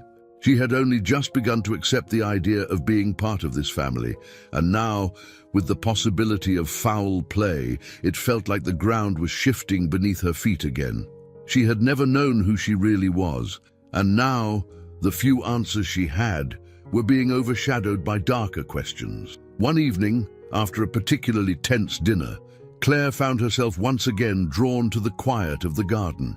The cool night air provided a much-needed sense of calm, though it did little to ease the turmoil in her mind. She sat on the stone bench near the fountain, staring at the water as it rippled in the dim light. Her fingers absently played with the locket around her neck, the one thing that had always been a constant in her life. The locket had been the key to unlocking her past, but now it felt like a symbol of everything that had been hidden from her. Who had given it to her? And why had she been left with it? As she sat there, lost in thought, she heard footsteps behind her. She turned to see James approaching, his expression as unreadable as ever. Claire tensed. Ever since David's discovery, she had been increasingly suspicious of James. He had been with the Smith family for years. He had to know something, and yet he remained distant, cold, and unhelpful. "Couldn't sleep?" James asked, his voice as sharp as ever. Claire shook her head. "There's too much on my mind." James nodded, though his expression remained neutral. "That's understandable." For a moment, there was only silence between them, the quiet hum of the fountain filling the space. Claire debated whether or not to confront him, to ask him outright what he knew. She had held back for days, but now, with the mystery deepening, she couldn't wait any longer. "James," she began, her voice steady but tense, "do you know more about what happened to me than you're letting on?" James's eyes flickered, but his face remained impassive. "What are you suggesting?" "I'm suggesting," Claire said, her voice growing firmer, "that you've been with this family for a long time, long enough to know things that others don't. You've been avoiding me ever since the DNA test results came back, and now that we know someone tampered with my records, I think you're hiding something." For the first time, Claire saw a crack in James's stoic demeanor. His jaw tightened, and his gaze shifted away from hers. He was silent for a long moment before finally speaking. "You don't know what you're asking, Claire," he said quietly. "This is more complicated than you think." Claire's heart raced. "More complicated? What was he talking about?" "Then explain it to me," she pressed. "I deserve to know the truth." James hesitated again, his expression conflicted. Claire could see the struggle in his eyes, the internal battle he was fighting. Finally, he sighed, the tension in his shoulders easing slightly. "I've been with the Smith family for a long time," he began, his voice low. "Long enough to see things that I wish I hadn't.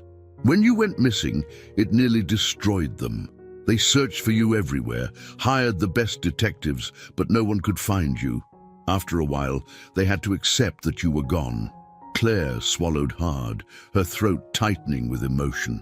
She had always known that her disappearance had been painful for the Smiths, but hearing it from someone who had been there, who had witnessed it firsthand, made it all the more real. "But what does that have to do with my records being tampered with?" she asked, her voice barely above a whisper. James's expression darkened. "There were people who didn't want you to be found, Claire. People who had a vested interest in keeping you away from this family." Claire's breath caught. "People? Who? Who would do that?" she asked, her voice trembling. James shook his head. "I don't know exactly who, but I have my suspicions. There are things about this family, secrets that go back years. When you disappeared, it wasn't just a random act. Someone took you, and they went to great lengths to make sure you stayed hidden." Claire stared at him, her mind reeling. "Someone took me." The thought was horrifying. She had spent her entire life believing she had simply been abandoned or lost. But now, the reality was much darker. Someone had stolen her, and they had done everything in their power to keep her from being found. "Why?" she whispered, her voice shaky. "Why would anyone do that?" "I don't know," James said softly. "But whoever it was, they're dangerous. And they're still out there. Claire's stomach turned. The idea that someone had taken her and that they might still be out there watching was too much to bear. But at the same time, she couldn't ignore the truth. She had to know more. "What do we do now?" she asked, her voice steadying as she spoke. James looked at her, his expression serious. "We wait for David to finish his investigation. He's close to uncovering something, I can feel it. But until then, you need to be careful, Claire. There are people who won't want the truth to come out." The following days were tense, each one filled with a sense of dread as Claire waited for the next piece of the puzzle to fall into place. Michael and Sarah were growing more anxious by the day, and the atmosphere in the mansion had become thick with fear and uncertainty. Claire couldn't shake the feeling that she was being watched. Every time she stepped outside, every time she moved through the house, she felt a prickling sensation on the back of her neck, as if someone was following her every move. She had no proof, of course, but the fear was real. David continued his investigation, digging deeper into the altered records and the people who might have been involved. He had uncovered several suspicious leads, but nothing concrete yet. Whoever had orchestrated her disappearance had done a thorough job of covering their tracks. One evening, as Claire sat in her room, she heard a knock at the door. She opened it to find Michael standing there, his face lined with worry. "Can I come in?" he asked softly. Claire nodded, stepping aside to let him enter. He sat down on the edge of her bed, his hands clasped tightly in his lap. "I've been thinking," he began, his voice heavy with emotion, "about everything that's happened, about how we've finally found you, but how nothing feels resolved. I thought finding you would be the end of the search, but now I realize it's just the beginning." Claire sat beside him, her heart aching for him and for the pain he had carried all these years. "I don't know who did this to you, Claire," Michael continued, his voice trembling slightly, "but I promise you we will find out. No matter how long it takes, no matter what we have to do, we'll get to the bottom of this." Claire nodded, her throat tightening with emotion. She had never felt more connected to Michael than in that moment. Despite the fear, despite the uncertainty, she knew one thing for sure. This was her family, and they would stand by her no matter what. The tension inside the Smith mansion had reached a breaking point. It had been days since David, the private investigator, had revealed the troubling information about Claire's altered records, and each passing moment only deepened the mystery. Claire felt like her entire existence was unraveling. She knew she was Michael and Sarah Smith's daughter, but the questions of how she had been taken and why her identity had been hidden for so long consumed her thoughts.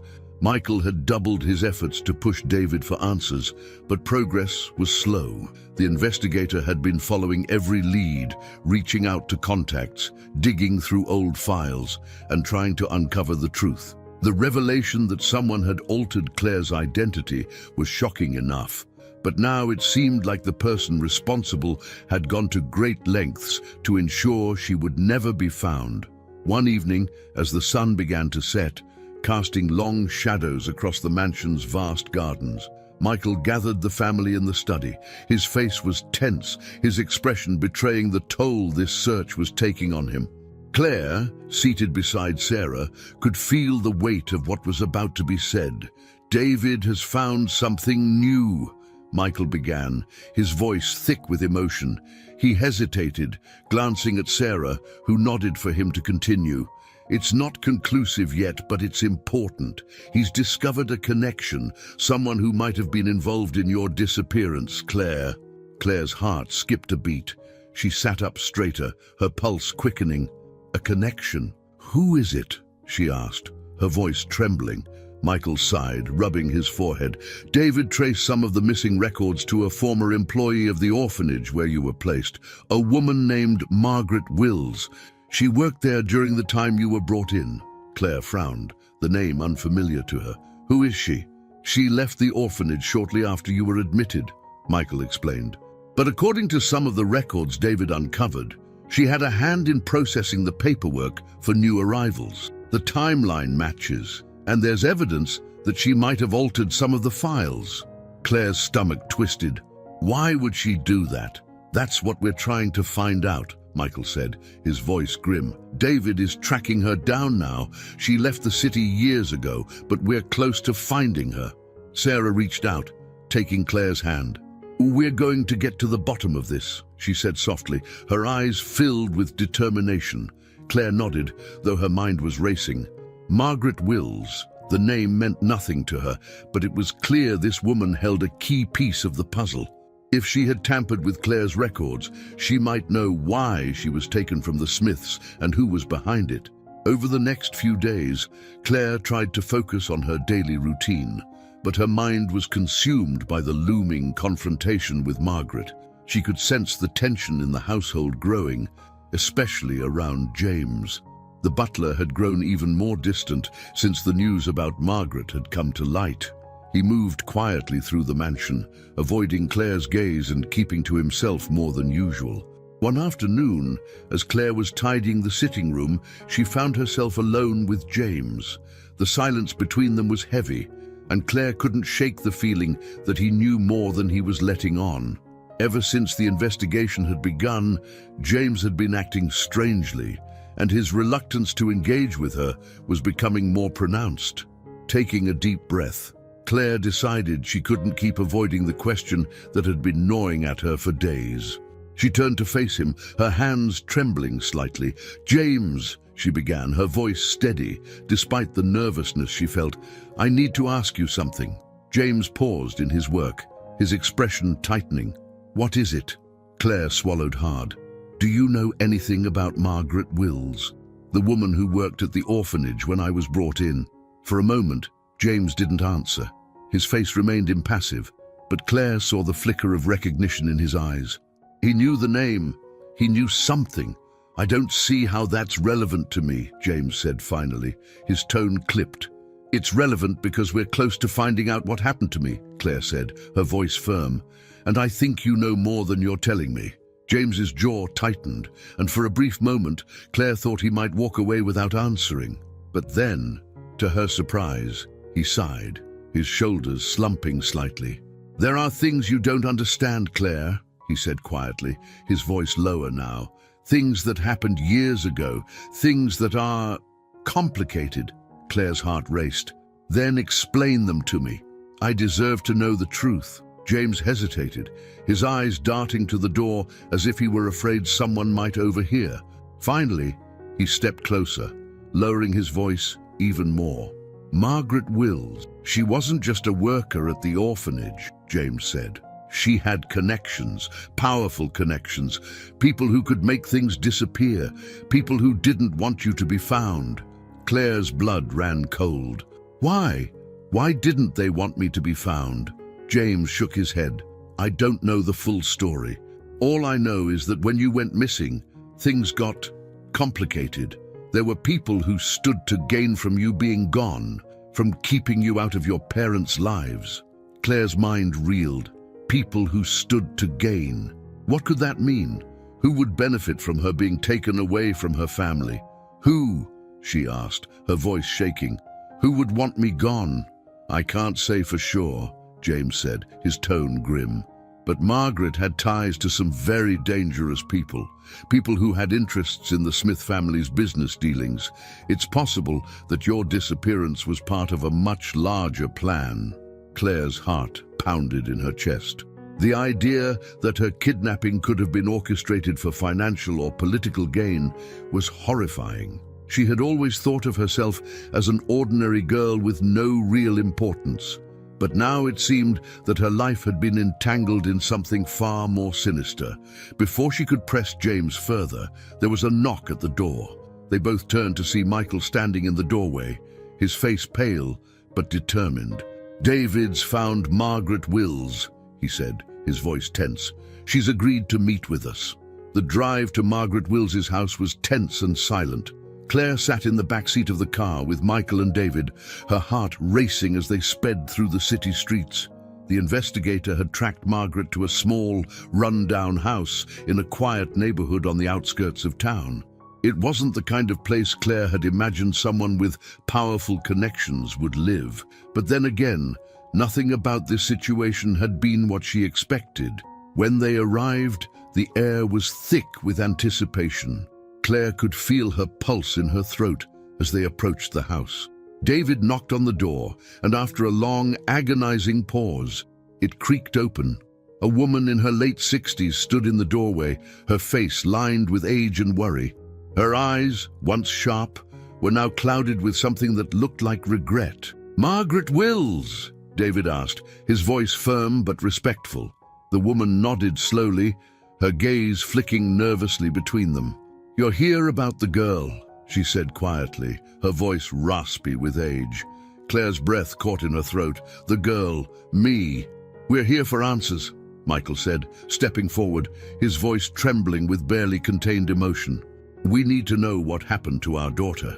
Margaret's face paled, and for a moment it seemed like she might close the door and refuse to speak. But then she sighed, her shoulders slumping in defeat. "Come inside," she said softly. "There are things you need to know." Inside, the house was small and cluttered, with faded furniture and the smell of dust lingering in the air. Margaret led them to a cramped living room, where they all sat down in a tense silence. Claire couldn't take her eyes off the woman who might hold the answers to the mystery that had consumed her life. "I never wanted to get involved," Margaret began, her voice shaky. "But I didn't have a choice." "What do you mean?" Michael asked, his voice laced with anger. Margaret's eyes filled with tears. "I was approached by people, powerful people, who offered me money to keep quiet about certain things. They told me to alter your records, Claire, to make sure you couldn't be traced back to your family." Claire's stomach churned. "But why? Why would they do that?" Margaret shook her head. "It was all about control. Your family. They were involved in business dealings that made some very powerful enemies. Taking you away was a way to weaken them, to make them vulnerable." Claire's mind spun. Business dealings, enemies, none of this made sense. But it was clear that Margaret had been a pawn in a much larger game, one that had cost Claire her entire childhood. "I'm sorry," Margaret whispered, her voice breaking. "I didn't know what else to do." The dim light inside Margaret Will's home seemed to reflect the weight of the revelations that had just been shared. Claire sat on the edge of her seat, trying to process everything. Margaret's trembling voice still echoed in her mind. It was all about control, to weaken your family. It felt like her entire life had been caught in a web of manipulation and deceit, and the reality of it was suffocating. For years, Claire had believed her story was simple, a child lost in a park, left to grow up without a family. But now, it was clear that her disappearance had been anything but an accident. She had been stolen, her identity erased, and her family's suffering used as a tool in some greater scheme. It was too much to take in all at once. But Claire knew this conversation wasn't over. There were still more questions to ask, more truths to uncover. Michael, seated beside her, was visibly shaken. His fists were clenched tightly, his knuckles white as he struggled to contain his emotions. Sarah had remained at home, unable to face this confrontation, but Claire knew that the weight of these revelations would hit her just as hard. Michael's voice, when he finally spoke, was barely controlled. "Who were these people?" he asked, his voice trembling with anger. "Who paid you to take our daughter from us?" Margaret hesitated, her gaze falling to the floor. Her guilt was palpable, and Claire could see the burden of the past in the lines etched across her face. She had been a part of something dark, something that had torn a family apart, and now she was finally facing the consequences of her actions. "They weren't people you could just say no to," Margaret said quietly. "They were involved in powerful circles, business, politics. Your family, the Smiths, you had made enemies, powerful ones. I didn't ask questions. I was just told to alter the records, to make sure Claire couldn't be traced back to you. They gave me money, enough to keep me quiet, enough to make me disappear." Claire's breath caught. Business, politics, enemies. It was a world she had never been part of. But now it seemed her life had been shaped by forces far beyond her control. But there was still one piece missing, one part of the puzzle that she couldn't ignore. "Who gave the order?" Claire asked, her voice trembling. "Who wanted me gone?" Margaret's eyes darted nervously, as if even now, years later, she was afraid to speak the name aloud. She took a deep breath, her hands shaking as she finally answered. "The man who paid me," she began, her voice barely above a whisper. "His name was Arthur Reed. He worked with people who had interests in your father's business, people who wanted leverage over him. Taking you was part of their plan to destabilize your family. They thought it would force your father to make concessions, to give up control over certain deals." Michael stiffened at the mention of the name, Arthur Reed. It was a name he clearly recognized, and his reaction only confirmed that this man had been a threat to the Smith family for years. "I know Reed," Michael muttered darkly. "He's been involved in shady dealings for decades, but I never imagined he'd go this far." Claire's stomach churned. Her life had been collateral in some business feud she didn't understand, and the realization left her feeling hollow. How could anyone justify taking a child from her family for the sake of business interests? The sheer cruelty of it made her heart ache. "But why did they want me gone?" Claire pressed, her voice shaking. "Why not target my father directly?" Margaret sighed, her shoulders sagging under the weight of her confession.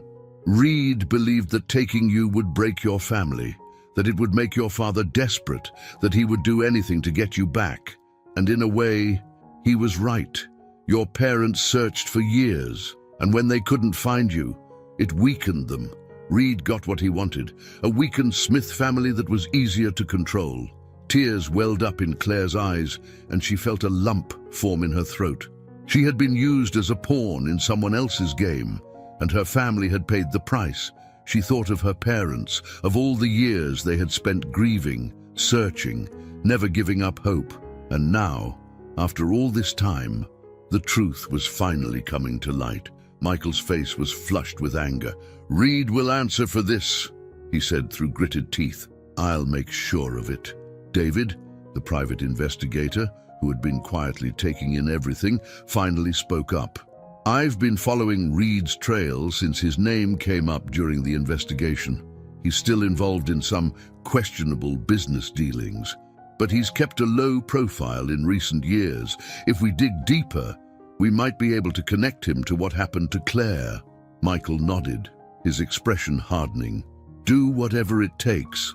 I want Reed held accountable for what he did." Claire's heart pounded. She wanted justice too. She wanted Reed to pay for what he had done to her family. But there was still so much she didn't understand. How had Reed managed to keep her hidden for so long? Why hadn't anyone discovered the truth sooner? As if reading her thoughts, Margaret spoke again, her voice heavy with guilt. "After I altered the records, I was told to leave the city. I went into hiding, but I always knew this day might come. I'm sorry, Claire, I truly am. I was just a pawn in all of this too." Claire wanted to be angry, wanted to shout at Margaret for being complicit in the scheme that had stolen her childhood, but as she looked at the broken woman before her, all she felt was sorrow. Margaret had made terrible choices, but she was not the mastermind behind the plan. Reed had been the true villain, manipulating everyone in his quest for power. "There's no going back," Claire said softly, her voice trembling with emotion. "But I deserve to know everything. You said there were others involved. Who else?" Margaret hesitated, her eyes widening in fear. I don't know their names. Reed was the one who handled everything. I was just given instructions." Michael's face was hard as stone. "We'll get to the bottom of this," he said firmly. "We'll find everyone who was involved, and they will face justice." David nodded, his expression resolute. "I'll continue my investigation. We're getting closer, but it's clear that Reed and his associates went to great lengths to cover their tracks. We'll need time, but we'll get there." Claire nodded, though her heart still ached. The truth was coming to light, but it wasn't bringing the closure she had hoped for. There were still so many unanswered questions, and the more she learned, the darker the story became. That night, as they drove back to the mansion, the weight of the revelations hung heavy in the car. Michael was silent, his mind clearly consumed by thoughts of revenge and justice. Claire sat in the back seat, her mind swirling with everything she had just learned. She had spent her life believing she was forgotten, abandoned, lost. But now she knew the truth. She had been taken, her family had been torn apart, and it had all been part of a cruel game played by people who cared more about power than human lives. As they pulled up to the mansion, Claire felt a deep sense of resolve settle over her. She couldn't change the past, but she could fight for the future. She would stand by her family, and together they would bring those responsible to justice. But there was still one question that nagged at her, one question that kept her up late into the night. Why her? Out of all the ways to hurt her family, why had they chosen to take her? What made her so important to their plan? Claire knew there was more to this story, something deeper, something she hadn't uncovered yet. And until she found the final piece of the puzzle, she wouldn't rest. The ride back to the mansion after meeting with Margaret Wills was somber and tense. For Claire, the revelations had answered some questions but raised even more. Her life had been stolen, her family broken apart by the greed and ambition of powerful men like Arthur Reed. But the why behind it all still gnawed at her. She knew the plan had been to weaken the Smith family, but the personal nature of her kidnapping seemed to point to something deeper. Why her? Why go through so much effort to erase her from her own family's life? When they arrived back at the mansion, Michael was silent, but the determination in his eyes was unmistakable. He was no longer just searching for answers. Now, he was preparing for justice. Claire had never seen him like this, and she couldn't help but wonder how far he was willing to go to bring Arthur Reed and the people behind him to justice. Inside the house, the atmosphere was thick with anticipation. Sarah was waiting for them in the living room, her face pale but resolute. Claire saw the fear in her mother's eyes, the pain of knowing that their daughter had been used as a pawn in a larger game. But alongside the fear, there was also a fierce protectiveness, one that mirrored Michael's drive for justice. "What did you find out?" Sarah asked, her voice barely above a whisper as Michael and Claire sat down across from her. Michael exchanged a glance with Claire before he spoke. "We have a name," he said. "Arthur Reed." Sarah's face went white at the mention of the name, her hands trembling slightly as she clutched the armrest of the chair. "Reed. I knew he was involved in some of the more underhanded dealings in our business circles, but this, taking our daughter," her voice cracked with emotion, the reality of the situation sinking in. "It wasn't just about business," Claire said quietly, feeling the weight of every word. "They wanted control over the family, and taking me was their way of weakening us." Sarah's eyes filled with tears, but she held them back, her gaze hardening with resolve. "We have to stop him, Michael. We have to make sure he pays for what he did." Michael nodded, his jaw tight. "I've already told David to dig deeper into Reed's dealings. We know he's connected to some very powerful people, but if we can expose what he did to Claire, it could ruin him." Claire's heart pounded as she listened. Ruin him. The thought brought a strange sense of both relief and fear. She wanted justice, needed it even, but she was terrified of what might happen when they finally confronted Reed. He was dangerous, and if he had gone to such lengths to cover up her kidnapping, who knew what he was capable of? As if sensing her unease, Sarah reached out and took Claire's hand. "We're in this together," she said softly, her voice filled with emotion. "We won't let them get away with this. We'll fight for you." Claire nodded, her throat tightening with emotion. She had spent so many years feeling alone, disconnected from her past. But now, sitting here with her parents, she realized she wasn't alone anymore. They were a family, no matter what had happened in the past. Over the next few days, the mansion buzzed with a quiet intensity. David, the investigator, worked tirelessly, following leads and uncovering more about Reed's connections. The deeper he dug, the more it became clear that Reed's influence stretched far beyond business. He had connections to corrupt politicians, criminal enterprises, and a network of people willing to do anything for money and power.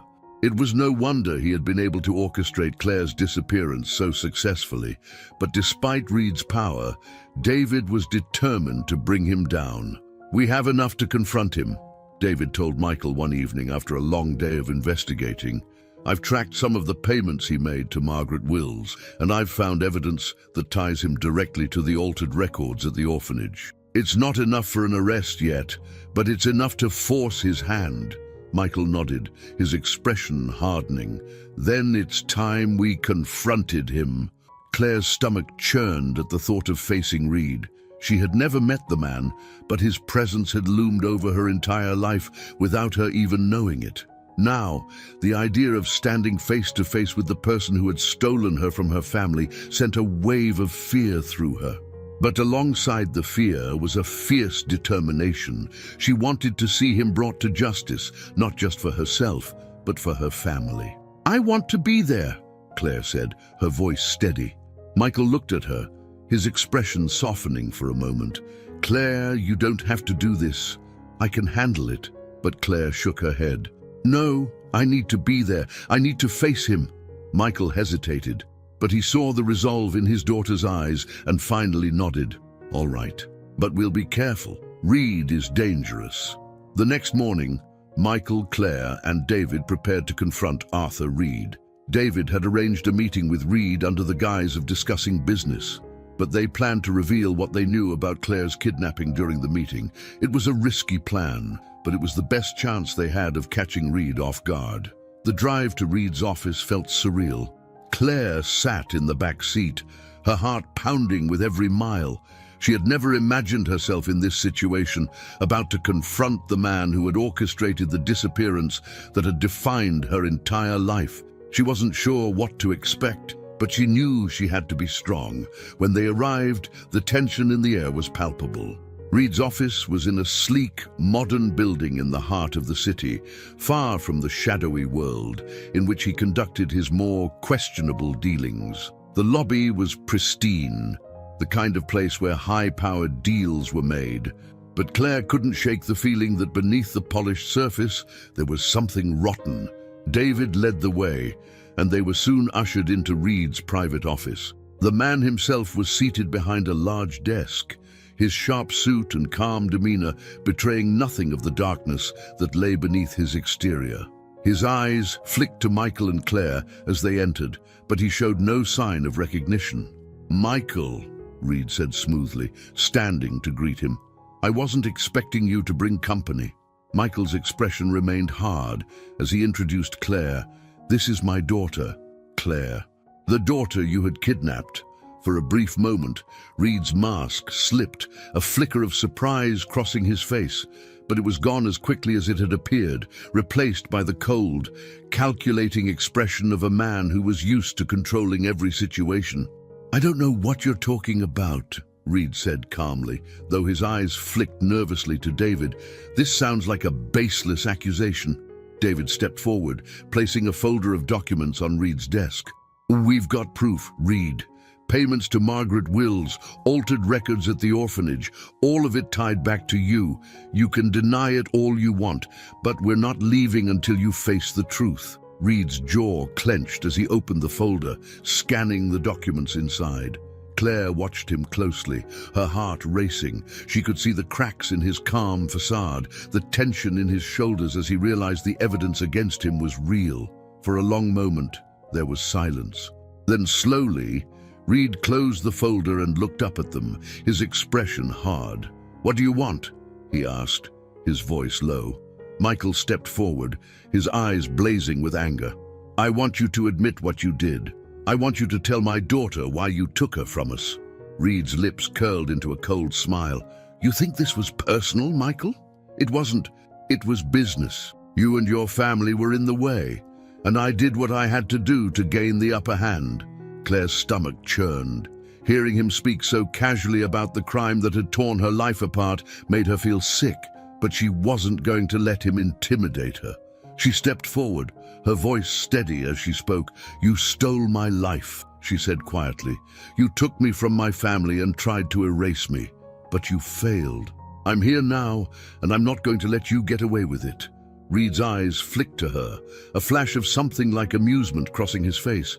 You think you can stop me? He asked, his voice dripping with condescension. This is bigger than you, Claire, Bigger than any of you.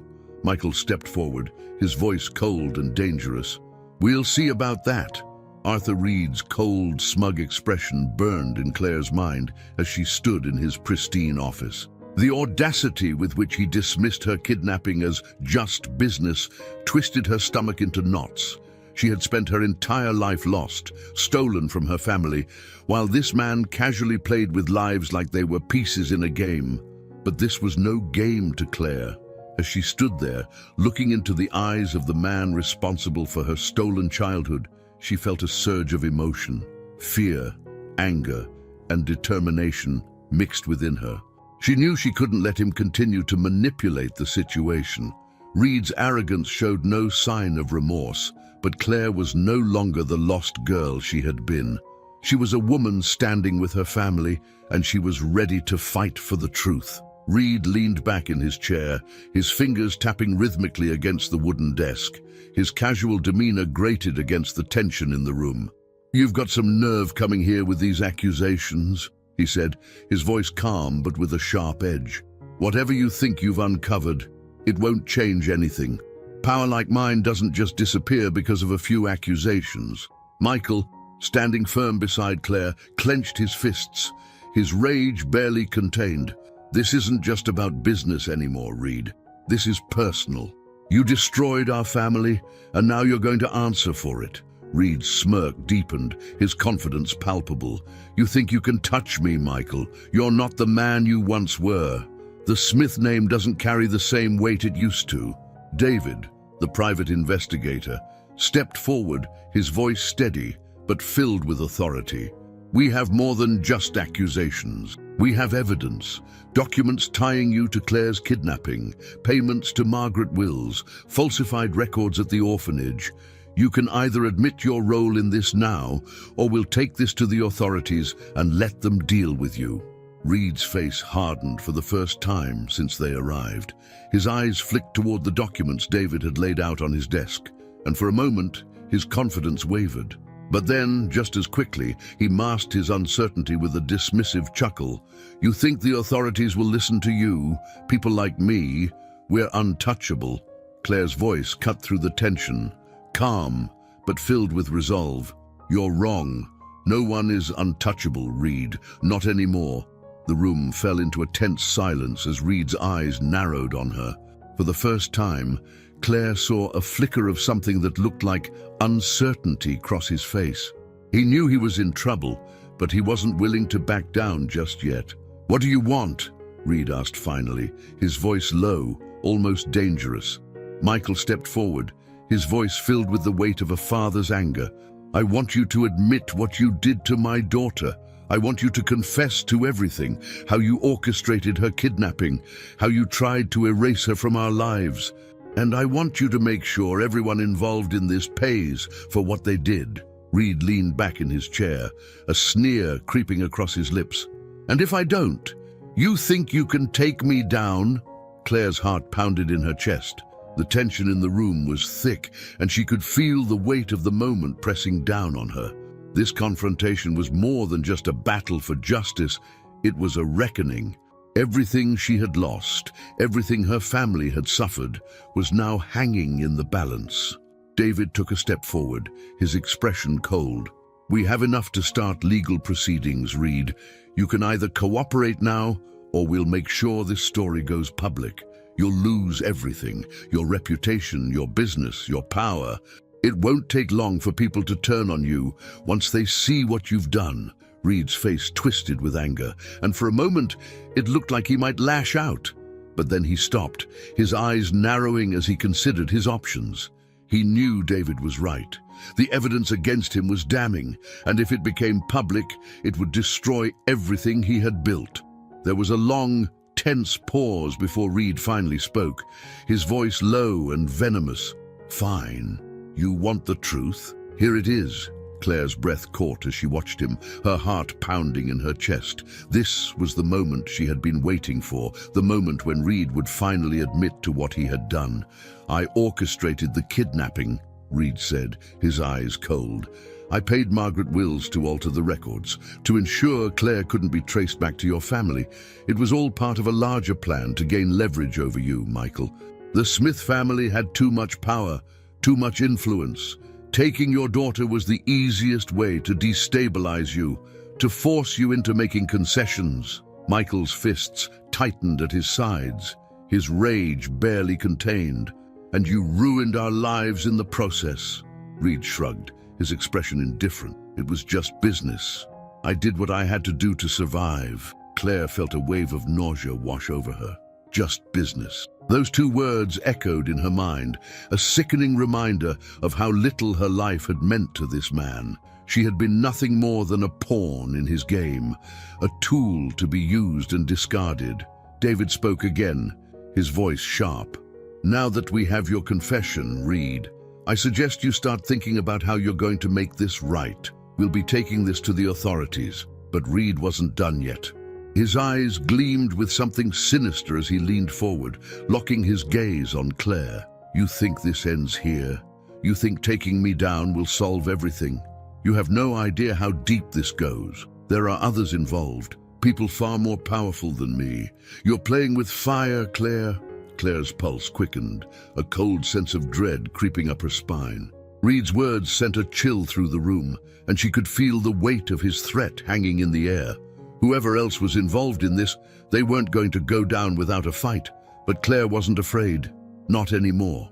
You've already lost, she said quietly, her voice filled with quiet determination. No matter what happens next, the truth is out. You can't hide from it. Reed's sneer faltered, but only for a moment. He knew his time was running out, but he wasn't going to go down without a fight. Take him to court, Michael said, his voice cold. Make sure he pays for everything he's done. David nodded, already preparing to move forward with the legal proceedings. But as they turned to leave the office, Claire couldn't shake the feeling that this wasn't over. Reed's final words, his warning, echoed in her mind. You have no idea how deep this goes. Back at the mansion, the atmosphere was tense but filled with a sense of victory.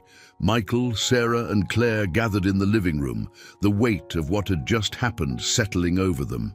Reed had confessed, and they were one step closer to justice. But there was still so much left unresolved, so many questions about who else had been involved in Claire's kidnapping and why. Michael poured himself a drink, his hands shaking slightly. We've done it, he said quietly, though his voice was filled with exhaustion. We've finally brought him down. But Claire wasn't convinced. What did he mean? She asked, her voice soft but filled with uncertainty. When he said this goes deeper, do you think there's more to this than just him? Michael frowned, setting down his glass. Reed was always connected to powerful people. I wouldn't be surprised if there were others involved. But for now, we focus on what we know. We have his confession and we'll make sure he pays for what he did. Claire nodded, though the uneasy feeling in her chest remained. She had learned the hard way that nothing was ever as simple as it seemed. There was more to this story, more secrets waiting to be uncovered, and until she knew the full truth, she wouldn't be able to rest. As the night wore on, Claire sat by the window in her room, staring out at the darkened garden below. The weight of everything that had happened pressed down on her, but alongside the fear and uncertainty, there was also a flicker of hope. For the first time in her life, she wasn't alone. She had a family, people who loved her, and together they would face whatever came next. But she knew the battle wasn't over. Not yet. The days following Arthur Reed's confession were a whirlwind. Claire, Michael, and Sarah were left grappling with the fallout, but the tension hadn't lifted. They had Reed's admission and enough evidence to start legal proceedings. But Claire couldn't shake the feeling that something darker still lurked beneath the surface. His final words echoed in her mind, a haunting warning that there were others involved, people with more power and reach than Reed. The legal process was already underway. David had handed over the evidence to the authorities, and charges against Reed were being prepared. His confession had opened the door to a case that could dismantle the network of corruption that had manipulated the Smith family for years. But Claire knew this wasn't the end. If anything, it felt like the beginning of a new chapter in this story. Reed had been a key player, but he was not the mastermind behind her kidnapping. At the mansion, the atmosphere was tense. Michael was relentless, working with lawyers and David to ensure Reed would face justice. Sarah, however, had grown quieter. The weight of everything, the years of grief, the revelation of Claire's kidnapping, and the impending legal battle was wearing her down. Claire could see it in her mother's face, in the way she moved through the house with a heavy heart. It pained Claire to watch her mother struggle, knowing that the fight was far from over. One evening, after dinner, Michael called Claire into his study. She could tell by his expression that something had shifted. His brow was furrowed, and his eyes were dark with worry. The fire crackled softly in the hearth, casting flickering shadows across the room, but the warmth did little to ease the tension. "Claire," Michael began, motioning for her to sit down. "David has uncovered something new, something that could change everything." Claire's heart skipped a beat. Every time David brought forward more information, it seemed to uncover new layers of the conspiracy that had taken her from her family. She sat down, her hands clasped tightly in her lap. "What is it?" she asked, her voice steady, though her pulse quickened. Michael leaned forward, his eyes locking onto hers. Reed wasn't the only one involved in this. David's found connections to other powerful people who had stakes in our family's business. Some of them were competitors, others were supposed allies. Claire felt a chill run down her spine. She had known there were others involved, but hearing Michael confirm, it made the situation feel even more dangerous. This wasn't just about Reed's greed, it was about a network of corruption and betrayal that stretched far beyond him. "Who?" she asked quietly, afraid of what the answer might be. Michael took a deep breath before continuing. "One name keeps coming up. Edward Sinclair." Claire frowned. The name wasn't familiar to her, but judging by the way Michael said it, she knew this person was someone significant. "Sinclair owns one of the largest conglomerates in the country," Michael explained, his voice grim. "He's been a competitor of ours for years, but he was always someone we considered an ally. We've done business together, worked on deals, but it seems he had other plans." Claire's stomach twisted. An ally, someone her family had trusted. "What does he have to do with my kidnapping?" she asked, her voice trembling slightly. Michael's face darkened. David found evidence that Sinclair was one of the people pulling the strings behind Reed. He wasn't just a competitor. He wanted to control the Smith family business. Taking you was part of his plan to force us into a position of weakness, to make sure we couldn't compete with him. Claire's heart sank. The betrayal cut deeper than she had expected. It wasn't just about business rivalry, it was personal. Someone her family had trusted had orchestrated her disappearance for power and control. "So, it wasn't just Reed," she whispered. "Sinclair was behind it all too." Michael nodded, his expression hard. "And Sinclair is far more dangerous than Reed. He has connections in high places, and he's been careful to cover his tracks. Bringing him down won't be easy." Claire felt a wave of anger wash over her. Sinclair had been part of the conspiracy that had stolen her life, and he had done it with calculated precision. The thought of him getting away with it, of continuing his life and business without consequence, was unbearable. "What do we do now?" she asked, her voice filled with determination. "We keep pushing," Michael said firmly. "David's gathering more evidence, but we'll need to be careful. Sinclair has more resources than Reed, and he won't go down without a fight." The days that followed were a blur of meetings and preparations. David continued his investigation, digging deeper into Sinclair's business dealings and uncovering a web of corruption that stretched across industries and political circles. It became clear that Sinclair's influence was vast, and taking him down would require more than just exposing his connection to Claire's kidnapping. They needed to dismantle the entire operation. Claire found herself torn between her desire for justice and the fear of what Sinclair might do if they pushed too hard.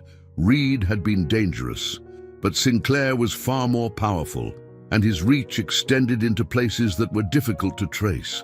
But despite the risks, Claire knew they had to keep going. If they didn't stop Sinclair, he would continue to manipulate and destroy lives for his own gain. One evening, after another long day of discussions with David and the legal team, Claire retreated to the garden. The night was cool, and the stars twinkled above, offering a brief moment of peace in the chaos. She sat on the stone bench near the fountain, the sound of the water soothing her frayed nerves. But even in the quiet of the garden, Claire couldn't escape the weight of what was happening. The more they uncovered, the more she realized how deep the conspiracy went, and it terrified her. As she sat there, lost in thought, she heard footsteps approaching. She turned to see James, the ever-watchful butler, standing a few feet away. His face was as unreadable as ever, but there was something different in his eyes, something that made Claire's pulse quicken. "James," she said softly, "what is it?" For a moment, James hesitated, his gaze flicking toward the house before returning to Claire. When he spoke, his voice was low, almost cautious. "Miss Claire, there's something you need to know. Something I've kept quiet about for a long time." Claire's heart raced. James had been with the family for years, and though he had always been loyal and protective, she had sensed there was something he wasn't telling her. Now it seemed the time had come for him to reveal what he knew. "What is it, James?" she asked, her voice barely above a whisper. James took a deep breath before answering. "I knew about Sinclair. I knew he was involved in your kidnapping." Claire's breath caught in her throat. "You knew? Why didn't you say anything?" "I didn't have proof," James said quickly. "And Sinclair is dangerous, Miss Claire. He has people watching everywhere. If I had spoken up without solid evidence, it could have put you and your family in even more danger." Claire stared at him, her mind reeling. James had known about Sinclair all along, but he had kept quiet out of fear. Part of her understood Sinclair's power was vast, and confronting him without proof would have been risky. But the betrayal stung nonetheless. "Why tell me now?" she asked, her voice shaky. "Because you're close," James said, his voice filled with urgency. "You're getting close to bringing Sinclair down, and I can't stay silent any longer. I've been watching him for years, and I've seen the damage he's done. He needs to be stopped." Claire nodded, her mind racing with questions. James had kept this secret for years, and now, with the investigation closing in on Sinclair, he was finally revealing the truth. But what else did he know? And how much more danger were they in? "Thank you for telling me," Claire said softly, "but we need to be careful. Sinclair won't go down without a fight." James nodded, his expression grim. "I'll do whatever I can to help. Just be careful, Miss Claire. Sinclair is ruthless, and if he feels threatened, there's no telling what he'll do." Later that night, as Claire lay in bed, the weight of everything pressed down on her. The truth about Sinclair was finally coming to light, but the danger was far from over. She knew they were walking a fine line. One misstep, and Sinclair could retaliate in ways they couldn't predict. But despite the fear, Claire felt a growing sense of resolve. She had spent too many years lost, too many years in the dark about her past. Now that the truth was finally within reach, she couldn't stop. She wouldn't stop. Sinclair had taken everything from her, her family, her childhood, her identity. But now she had the chance to take it all back, and she would, no matter what it took. The storm brewing over Edward Sinclair's involvement in Claire's kidnapping felt like the darkest chapter yet in this unfolding tragedy. The knowledge that James had kept silent for so long haunted Claire. She understood his fear. Sinclair was not a man to cross lightly, but the betrayal was still raw. How many more secrets were buried in her past? And how far was Sinclair willing to go to protect the empire he had built on lies and manipulation? Despite her anger, Claire knew the battle wasn't just personal anymore. This was about dismantling the corruption that had entangled not just her family, but countless others. She wasn't going to rest until Sinclair and everyone else involved was exposed. The next morning, Michael, David, and Claire gathered in the study. The legal team had already begun assembling the case against Arthur Reed, but now, with Sinclair's name at the center, everything had escalated. Taking down Reed was only the beginning. Sinclair was the real enemy. David had been working tirelessly, digging deeper into Sinclair's web of influence. His research had uncovered a sprawling network of politicians, business partners, and corrupt officials who had all benefited from Sinclair's ruthless tactics. It was clear that bringing him down would be dangerous, but the evidence was mounting. "This is bigger than we imagined," David said, spreading a series of documents across Michael's desk. "Sinclair has his hands in everything: finance, real estate, even government contracts. Taking him down will require more than just legal pressure. We're going to need to expose him publicly, hit him where it hurts." Michael nodded, his face lined with determination. "We'll do whatever it takes. I've spoken with some of my old contacts in the media. If we can get enough proof, we'll make sure the world knows what kind of man Sinclair really is." Claire listened quietly, her heart pounding. The thought of exposing Sinclair on such a large scale was daunting, but she knew it was the only way to ensure justice. Sinclair's power came from his secrecy, from the people who turned a blind eye to his crimes. If they could shine a light on everything he had done, they might finally have a chance to bring him down. As the legal team worked behind the scenes, Claire couldn't shake the feeling of being watched. Every time she left the mansion, she felt a strange unease, as though someone was following her. It was subtle, a lingering car parked on the street, a figure in the distance that disappeared when she turned around. But it was enough to keep her on edge. One afternoon, while running errands in the city, Claire's phone buzzed with an unknown number. She hesitated before answering, a sense of dread creeping up her spine. "Claire," a low, unfamiliar voice said on the other end. "I would be very careful if I were you." Her heart raced, her breath catching in her throat. "Who is this?" The voice chuckled, the sound cold and calculating. "You're digging into things you shouldn't be. Sinclair has eyes everywhere. If you know what's good for you, you'll stop now." The call ended before she could respond. Claire stood frozen in the middle of the sidewalk, her hands trembling as she stared at the phone. Sinclair knew. He knew they were getting closer, and this was his way of warning her off. But instead of fear, Claire felt a surge of anger. She wasn't going to back down. Not now. Not after everything they had uncovered. Sinclair could try to intimidate her, but she wouldn't let him win. That evening, back at the mansion, Claire told Michael and David about the call. Michael's expression darkened, his protective instincts kicking in. "He's trying to scare you," Michael said, his voice low with anger. "He knows we're closing in." David nodded, his expression grim. "It's a tactic, one he's used before, but it also means he's worried.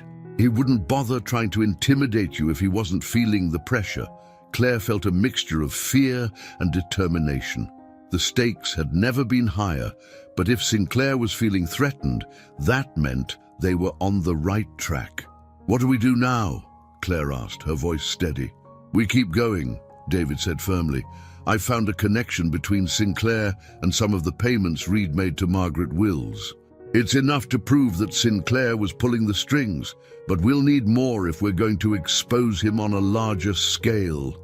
Michael leaned forward, his eyes intense. "Then we get more.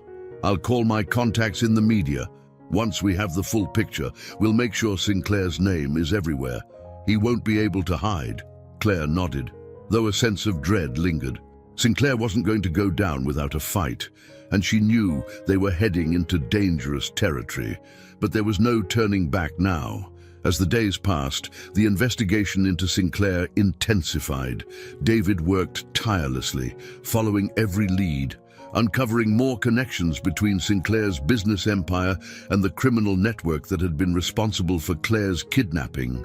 Michael's media contacts were prepared to go public with the story once they had enough evidence, and the legal team was building a case that could bring Sinclair to his knees.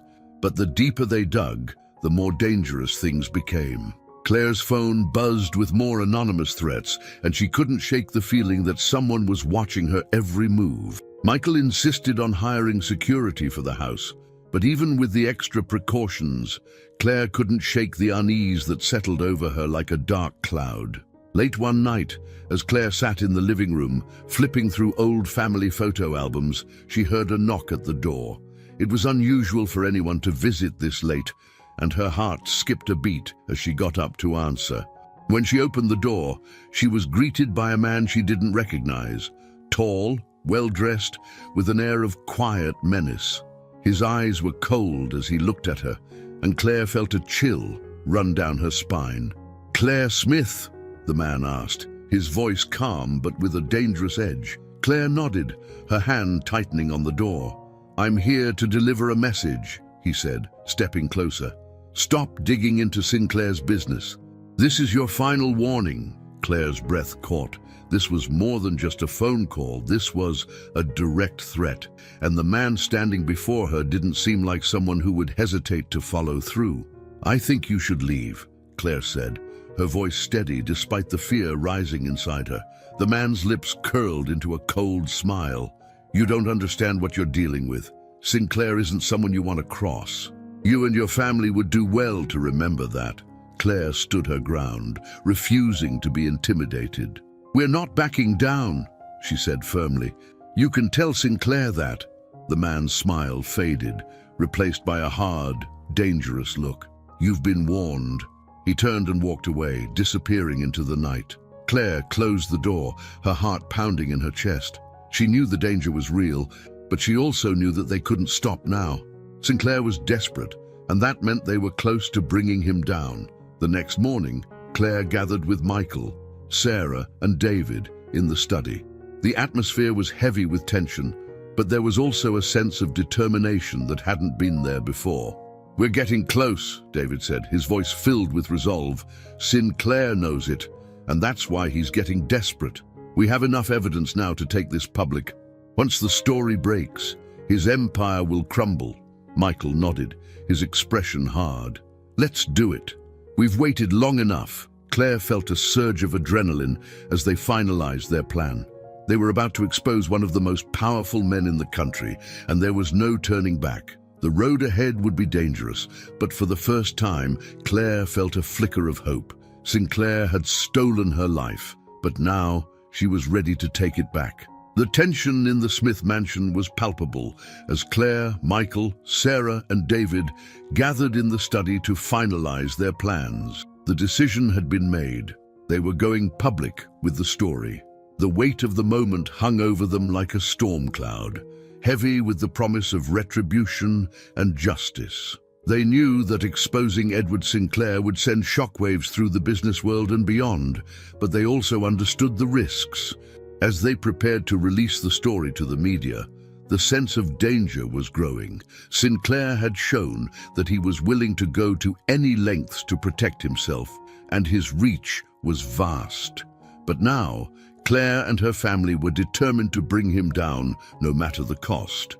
David laid out the timeline, going over the steps they would take to ensure the story reached the widest audience possible. "We've got reporters ready to run the story as soon as we give the signal," David said, his voice steady but filled with urgency. "Once it's out there, Sinclair won't be able to stop it." Michael nodded, his face grim. "We're ready. This ends today." Claire's heart raced as she listened. The thought of finally exposing Sinclair was both thrilling and terrifying. They had spent so long gathering evidence, building their case, and now they were on the brink of tearing down the empire he had built on lies and corruption. But as ready as they were, Claire couldn't shake the feeling that something was about to go wrong. Sinclair wouldn't go down without a fight. She had seen the lengths he was willing to go to in order to protect his secrets, and she knew he had the resources to strike back if they weren't careful. Later that evening, the mansion was quiet. The media outlets had been notified, and the story was set to break the next morning. Michael and Sarah had retired to their rooms, exhausted but resolved, while Claire stayed up, too anxious to sleep. She sat by the window in her room, staring out at the darkened gardens below. The quiet was unnerving, and her thoughts swirled with fear and anticipation. Suddenly, her phone buzzed. Another unknown number. Her heart leapt as she hesitated before answering. Claire Smith. The voice on the other end was cold, eerily calm. She knew immediately who it was. Edward Sinclair. "I hear you've been busy," Sinclair said, his tone dripping with menace. "You really should have stayed out of this." Claire's breath caught, but she forced herself to stay calm. "Your time is up, Sinclair. By tomorrow, the world will know what you did." There was a pause on the other end, then a low, dangerous chuckle. "You think you can stop me with a few news articles? You've underestimated me, Claire. I've been doing this for a long time, and I always come out on top." Claire clenched her fists, her heart pounding in her chest. "Not this time. We have proof of everything. Your connections to Reed, the payments to Margaret Wills, the corruption. It's all going public." Sinclair's voice grew colder. "You're making a mistake, Claire. You don't understand what you're up against. I have more power than you can imagine, and if you think you and your family can walk away from this unscathed, you're wrong." Claire's voice trembled, but her resolve didn't waver. "We're not afraid of you." There was another chilling silence, and when Sinclair spoke again, his voice was barely more than a whisper. "You should be." The line went dead. Claire sat there, her hands shaking as she stared at the phone. Sinclair's threat lingered in the air like a dark cloud, but she knew they couldn't back down now. They were too close to the truth, and she wasn't going to let him intimidate her into silence. The next morning arrived with a sense of eerie calm. The story was released to the media just as planned. Within hours, news outlets across the country were reporting on Sinclair's connection to the Smith family's tragedy and his corrupt dealings. Headlines screamed his name, and the fallout was swift. His reputation, carefully built over decades, began to unravel as more details came to light. Claire watched the news coverage with a mix of satisfaction and dread. She had spent so long wondering who had taken her, why her life had been stolen from her, and now the world finally knew the truth. But there was still an unsettled feeling gnawing at her. Sinclair wasn't the type of man to go down quietly. As the day wore on, the calls started coming in, reporters, lawyers, even old family friends, all reacting to the bombshell revelations. Michael and Sarah were inundated with support, but there were also whispers of fear. Everyone knew Sinclair was powerful, and there were concerns about what he might do in retaliation. By late afternoon, Claire felt a sense of relief begin to wash over her. They had done it. Sinclair was exposed, and his empire was crumbling. But just as she began to let her guard down, David burst into the room, his face pale with urgency. "There's a problem," he said, his voice tight. Michael looked up from his desk, alarmed. "What is it?" "Sinclair's lawyers just filed a countersuit," David said quickly. "They're claiming defamation, saying we fabricated the evidence to ruin his reputation. He's already got high-profile attorneys spinning the story in his favor." Claire's heart sank. Defamation? How could Sinclair still be fighting this? "He's trying to buy time," David continued, his expression grim. "If he can discredit the evidence, he might be able to convince the public that this is all a smear campaign." Michael slammed his fist on the desk, his frustration boiling over. "He's desperate." "But it could work," David warned. "Sinclair has deep pockets, and his connections run far. He could drag this out in court for years." Claire felt the weight of David's words settle over her like a lead blanket. She had thought they were so close to bringing Sinclair down, but now it felt like they were back at square one.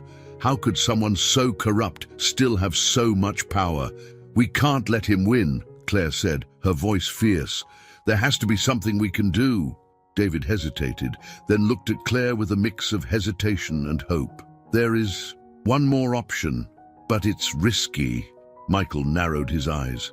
"What is it?" David took a deep breath. "I've been looking into Sinclair's past, his personal life. There's someone who might have information that could take him down for good. A former business partner who had a falling out with him years ago. She knows things that could destroy him." Claire's pulse quickened. Who is she? Her name is Rebecca Lawson, David said. She used to be Sinclair's right hand, but they had a massive falling out about a decade ago. She disappeared from the public eye after that, but I've tracked her down. If we can get her to testify, she could be the key to ending this. Michael looked skeptical. And why would she help us now? David shrugged. Revenge, maybe. Sinclair burned a lot of bridges when he betrayed her, and she's been off the grid ever since. But if we can convince her to talk, she could give us the leverage we need to finish this. Claire stood up, her mind racing. Let's find her. That night, Claire, Michael, and David set out to track down Rebecca Lawson. The address David had uncovered led them to a quiet, secluded estate on the outskirts of the city. The place had the air of someone trying to stay hidden, and Claire felt a flicker of hope that this woman might be the key to finally ending Sinclair's reign. As they approached the door, Claire's heart pounded in her chest. This was their last chance. If Rebecca Lawson agreed to help, they might have a shot at taking Sinclair down once and for all. But if she refused, David knocked on the door, and after a long, tense moment, it creaked open. A woman stood in the doorway, tall, with sharp features and eyes that held years of pain and betrayal. Rebecca Lawson, David asked. The woman's gaze flicked over the group, her expression unreadable. Who wants to know? David stepped forward, his voice calm but urgent. We need your help. It's about Edward Sinclair. Rebecca's eyes narrowed at the mention of the name, and for a moment, Claire thought she might slam the door in their faces. But then, slowly, Rebecca opened the door wider. Come in, she said, her voice low. It's time someone put an end to him. The tension in Rebecca Lawson's secluded estate was thick as Claire, Michael, and David sat in her dimly lit living room. It was as if time had slowed, each second stretched thin with anticipation. This woman, once Edward Sinclair's closest confidant, held the key to destroying the man who had tormented Claire's family for years. Her sharp gaze swept over them, and Claire could feel the weight of her decision hanging in the air. Rebecca hadn't spoken much after inviting them in. She remained silent, watching them closely as if assessing whether or not to trust them with what she knew. Claire felt her heart pounding in her chest, her palms sweating as she tried to stay calm. Finally, Rebecca broke the silence. You want to take down Edward Sinclair, she said, her voice low and filled with years of suppressed anger. I've waited a long time for this moment. Michael leaned forward, his voice filled with urgency. We have enough to expose him, but we need more, something definitive that will leave no room for doubt, something that will ensure he can't escape justice. Rebecca looked at them, her expression hardening. Sinclair is a master at covering his tracks. He has powerful friends, people who will protect him no matter what. But I know things about him, things he's worked very hard to keep hidden. If those secrets come to light, it'll be the end for him. Claire's heart raced. This was it. This woman held the final piece of the puzzle, the weapon they needed to finally bring Sinclair down. What kind of secrets? David asked, his voice steady but cautious. Rebecca's lips twisted into a bitter smile. Corruption, bribery, illegal deals. But the worst of it, the things he's done to people, the lives he's ruined.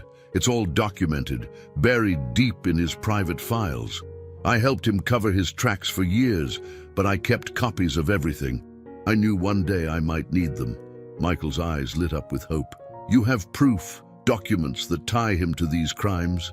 Rebecca nodded slowly. I do, but bringing Sinclair down won't be easy. He's dangerous, and if he finds out what we're planning, he won't hesitate to strike back. Claire felt a chill run down her spine. Sinclair's reach was vast, and they had already seen the lengths he would go to in order to protect himself. But they couldn't turn back now. We've already started the process, Claire said, her voice filled with quiet determination. The story is out there. The media knows. People are watching. If you help us, we can make sure he pays for everything he's done. Rebecca studied her for a long moment, her sharp eyes seeming to pierce through Claire's resolve. Then, finally, She nodded. "All right," Rebecca said, her voice soft but firm. "I'll help you." Over the next few days, Rebecca worked closely with David and Michael, going through the trove of documents she had kept hidden for years. The files were damning: contracts, wire transfers, and detailed records of illegal activities Sinclair had orchestrated. Every page was another nail in Sinclair's coffin, each document another layer of his empire that would come crumbling down. Claire watched in awe as the case against Sinclair solidified. It was more than she could have ever imagined. Not only had Sinclair orchestrated her kidnapping, but he had built his entire business on corruption and crime, using people like pawns in his ruthless game for power. But with every revelation, the danger grew. David had hired additional security to guard the mansion, knowing that Sinclair wouldn't take this quietly. The phone calls had stopped, but there was an unshakable sense that Sinclair was waiting, planning his next move. As the day of the final confrontation approached, Claire couldn't help but feel a deep sense of fear. This man had stolen her life, her identity, and now she was about to face him, armed with the truth. But the stakes were high, and if Sinclair wasn't stopped, she knew he could destroy them all. The morning of the trial dawned cold and grey. The courtroom was packed with reporters, lawyers, and members of the public who had followed the unfolding scandal with rapt attention. Claire sat beside Michael and Sarah, her heart pounding as she watched Edward Sinclair enter the courtroom, flanked by his high-profile attorneys. Sinclair's face was as unreadable as ever, his cold, calculating eyes scanning the room. He didn't look at Claire, didn't acknowledge her or her family. He acted as though he was untouchable, as though this entire trial was nothing more than a minor inconvenience. But Claire knew better. She could see the tension in his shoulders, the way his jaw clenched ever so slightly when the prosecution began to lay out the evidence against him. Piece by piece, document by document, the full extent of Sinclair's crimes was revealed. The media had already begun to speculate about how deep the corruption went, and with each revelation, the crowd in the courtroom grew more restless. Rebecca Lawson was called to the stand, her testimony calm and precise. She detailed the illegal deals, the manipulation, and the threats Sinclair had made to maintain control over his empire. The documents she provided were irrefutable, and as she spoke, Claire could see the cracks in Sinclair's facade growing deeper. But it wasn't until David presented the final piece of evidence, the proof of Sinclair's involvement in Claire's kidnapping, that the courtroom truly erupted. The story of Claire's abduction had captivated the nation, and now, with the truth laid bare, there was no turning back. Sinclair's lawyers scrambled to discredit the evidence, but it was no use. The weight of the truth was too much, and for the first time, Sinclair looked truly afraid. Claire watched as the man who had stolen her life, who had caused her family so much pain, was finally cornered. It was over. Sinclair had lost. The trial lasted for days, but the outcome was inevitable. Edward Sinclair was found guilty on multiple counts of corruption, kidnapping, and conspiracy. The sentence was severe: decades in prison, his empire dismantled, his reputation destroyed. As the verdict was read, Claire felt a wave of relief wash over her. It was finally over.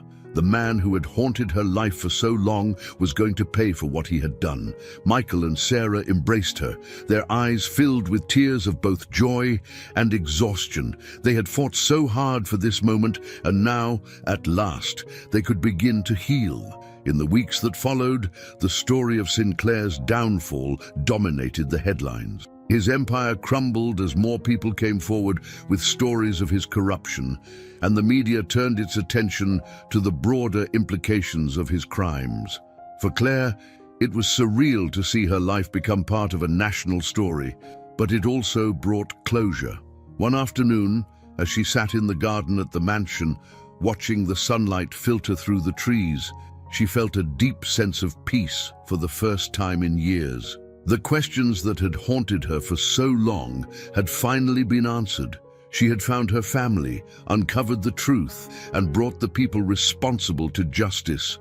But more than that, Claire had found herself through the darkness, the uncertainty, and the pain. She had discovered her own strength. She was no longer the lost girl who had been taken from her family. She was Claire Smith, a daughter, a fighter, and someone who had reclaimed her life. As the breeze rustled the leaves around her, Claire closed her eyes and smiled. The past was behind her now, and for the first time, the future. I hope you enjoyed today's story. Subscribe to the channel so you don't miss more stories like this. Leave a like and comment below what you thought of the story. See you in the next video.